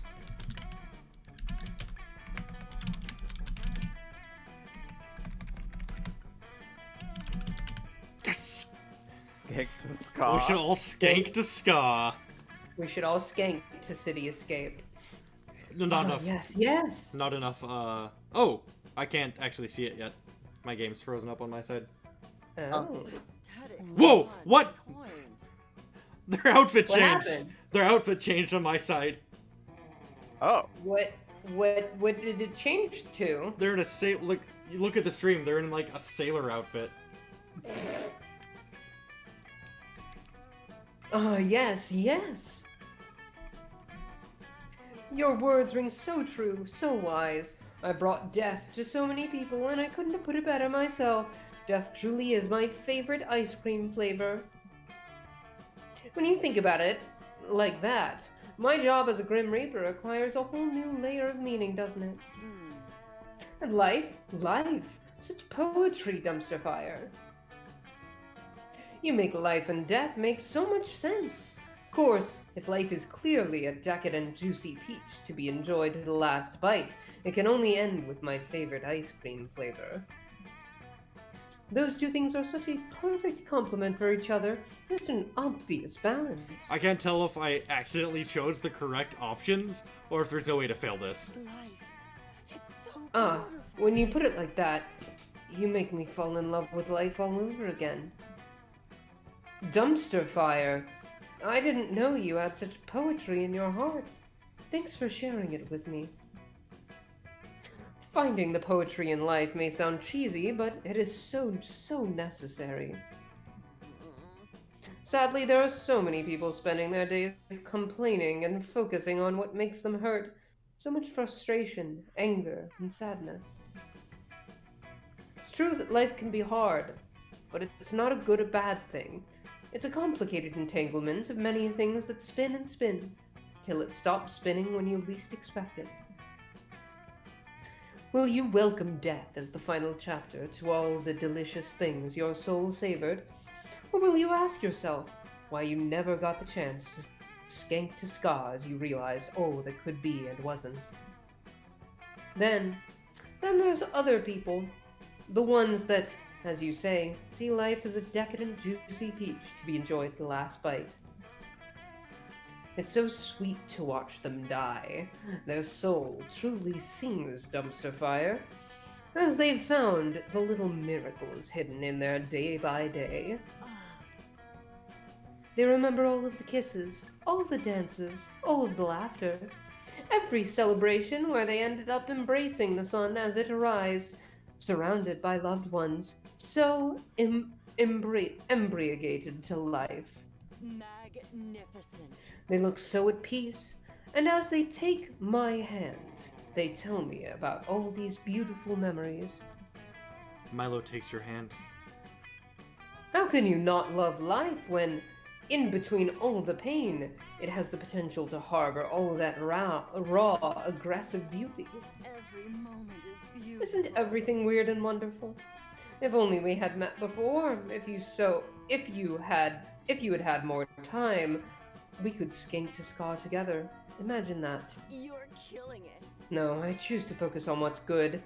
I am happy that we met now, Dumpster Fire, and that I got to know you this well before you go. Come! Milo pulls you into a vibrant, passionate dance. Tomorrow will be a sad day, but also a wonderful day. Let's dance to life, and all that makes this wild ride something so memorable. And to you and me. Life is a gift. Let's dance forever till the world ends. Dance with me. They look at you so intensely, it's like they pierce the very core of yourself. Ah, so close to the end, and yet feeling like life is just blossoming into such a feast of emotions. But who cares? Today you dance. Today you dance forever. Oh, no stat changes. Sure thing. Oh. Who will be my summer love? Golly gee. I don't know. I definitely don't have enough affection with Aravi, just, given I had one singular turn with her. Right. So I'm just gonna vibe. I'm just gonna vibe on my own.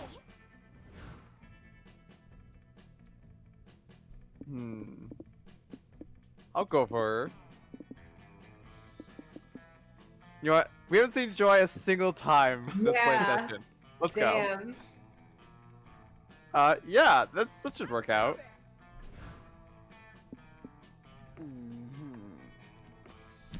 Yes! Gonna get that special ending. You finally gather the courage and ask your beloved to watch the meteor shower with you. Oh, hi. You wanna be a summer fling, huh? Let me consult with the goddesses first. Bibbidi-bobbidi Goddess boo. first. Oh, goddess. I'm come to you in need of divine advice. What's up, girl? Oh, hey, girl. Goddess, Bob is asking if we should date. Would this be advisable, even if it interferes with my duty of saving the world and protecting you? Do as you want, babe. But goddess, if I do so, the world will crumble at the dangers of evil forces. Nah, you're being overdramatic. There's some sort of balance between good and evil. I think we'll do fine. Go follow your dreams. Goddess, I think I'm losing you. The magic season this week. Your words are coming through all distorted. What are you saying? I'm saying that... I lost connection to the goddess. But I think we can all agree that she was about to say how bad of an idea it would be for us to date right now. Damn. I was I'm so sorry. I was really hoping that just out of fucking nowhere, Joy would be like, yeah, sure. Maybe not. Yeah, me too. You failed at finding summer love. But you don't give up. Instead, you decide to... Nah, you know what? I don't narrate for losers. You don't deserve to get any more narration. Damn. Oh, I get roasted. You lost. That's the story. Get over it. Next. I can do this. You decide not to ask anyone to be your summer honey. You were too addicted to this new mobile game called Lonely Logs. It's sort of like Tetris, except you're stacking logs in formation, and it's only single player, and if you ever find a significant other, you lose your high score. So you shirked physical and emotional connection with another person for an app game. I bet you're never gonna regret that choice. Nah, you're just kidding. You totally regretted it. When the meteor shower came, all you were showered with was loneliness and despair. Damn. Also Rip. some chucklefuck named Virgil Divergent stole your spot on the Lonely Logs leaderboard. Damn you addictive mobile games! Light it up. Today's the day. Today you die. Hey, dumpster fire. We both know what happens now. Are you ready? As ready as you'll ever be. Your big party goes off without a hitch. It's a true celebration of life. Your life. After several hours of dancing and fun, everyone has gone to watch the meteor shower or elsewhere. It has been beautiful, hasn't it? I've loved doing this with you. I didn't know you that well before, but now that I've helped you arrange a celebration of your life, I think I know you much more better. And I must admit, I like what I see. Okay, it should happen at any moment now. I'll get a ping on my phone for the gig. I asked to take any gig nearby tonight, so I should be the one bringing you to the other side. You two hold hands and wait. And wait. Weird. Let me check something. Oh! Oh! Okay, so funny story. I think I misread the gig. It definitely wasn't you who's dying tonight, but another dumpster fire. It's a pretty common name, you know. You know, that would work way I better bet. if it was still Joe. Yeah. That worked really well. If only I paid a bit more attention to my gigs. My bad. So, you're not going to die? I mean, you will someday, but not tonight. Okay, calling it now. There's going to be a Le Petit Mort joke coming up. Still, we could keep on celebrating life, if you know what I mean. Milo starts undressing while entering the lake. They throw you a short, suggestive glance. Why don't you join Oh. me? Your heart stops for a second, but like, in a good way. You join Milo in the lake. They're so free, so in love with life. It's inspiring. You can learn a lot from them, like how meaningless it is to worry about death when you could spend every minute basking in the earthly wonders of being alive. And that night, you celebrate life in a feast of flesh and desire. Well, okay.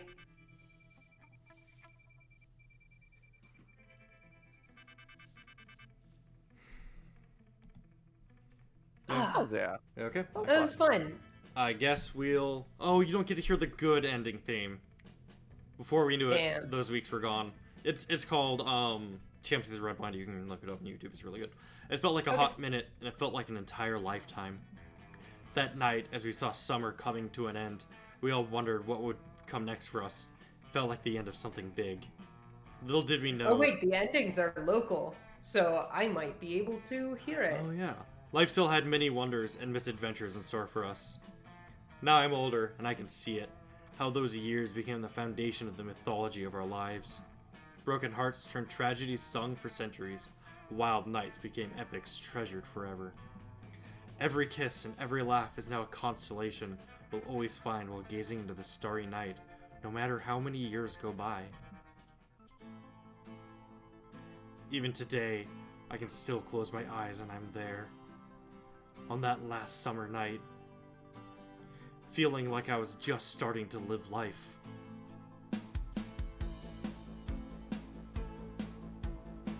With all my friends around that campfire, so young and unafraid, and so ready to start.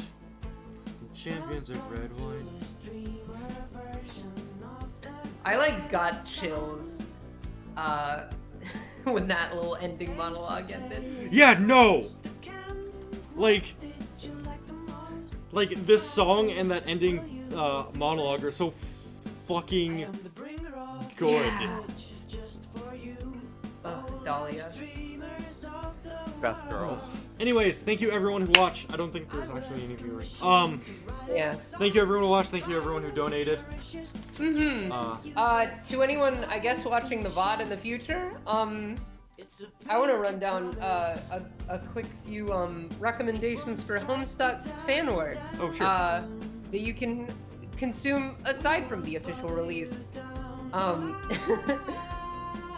But before I do that, thank you all so much for donating. Let me check the Ko-fi.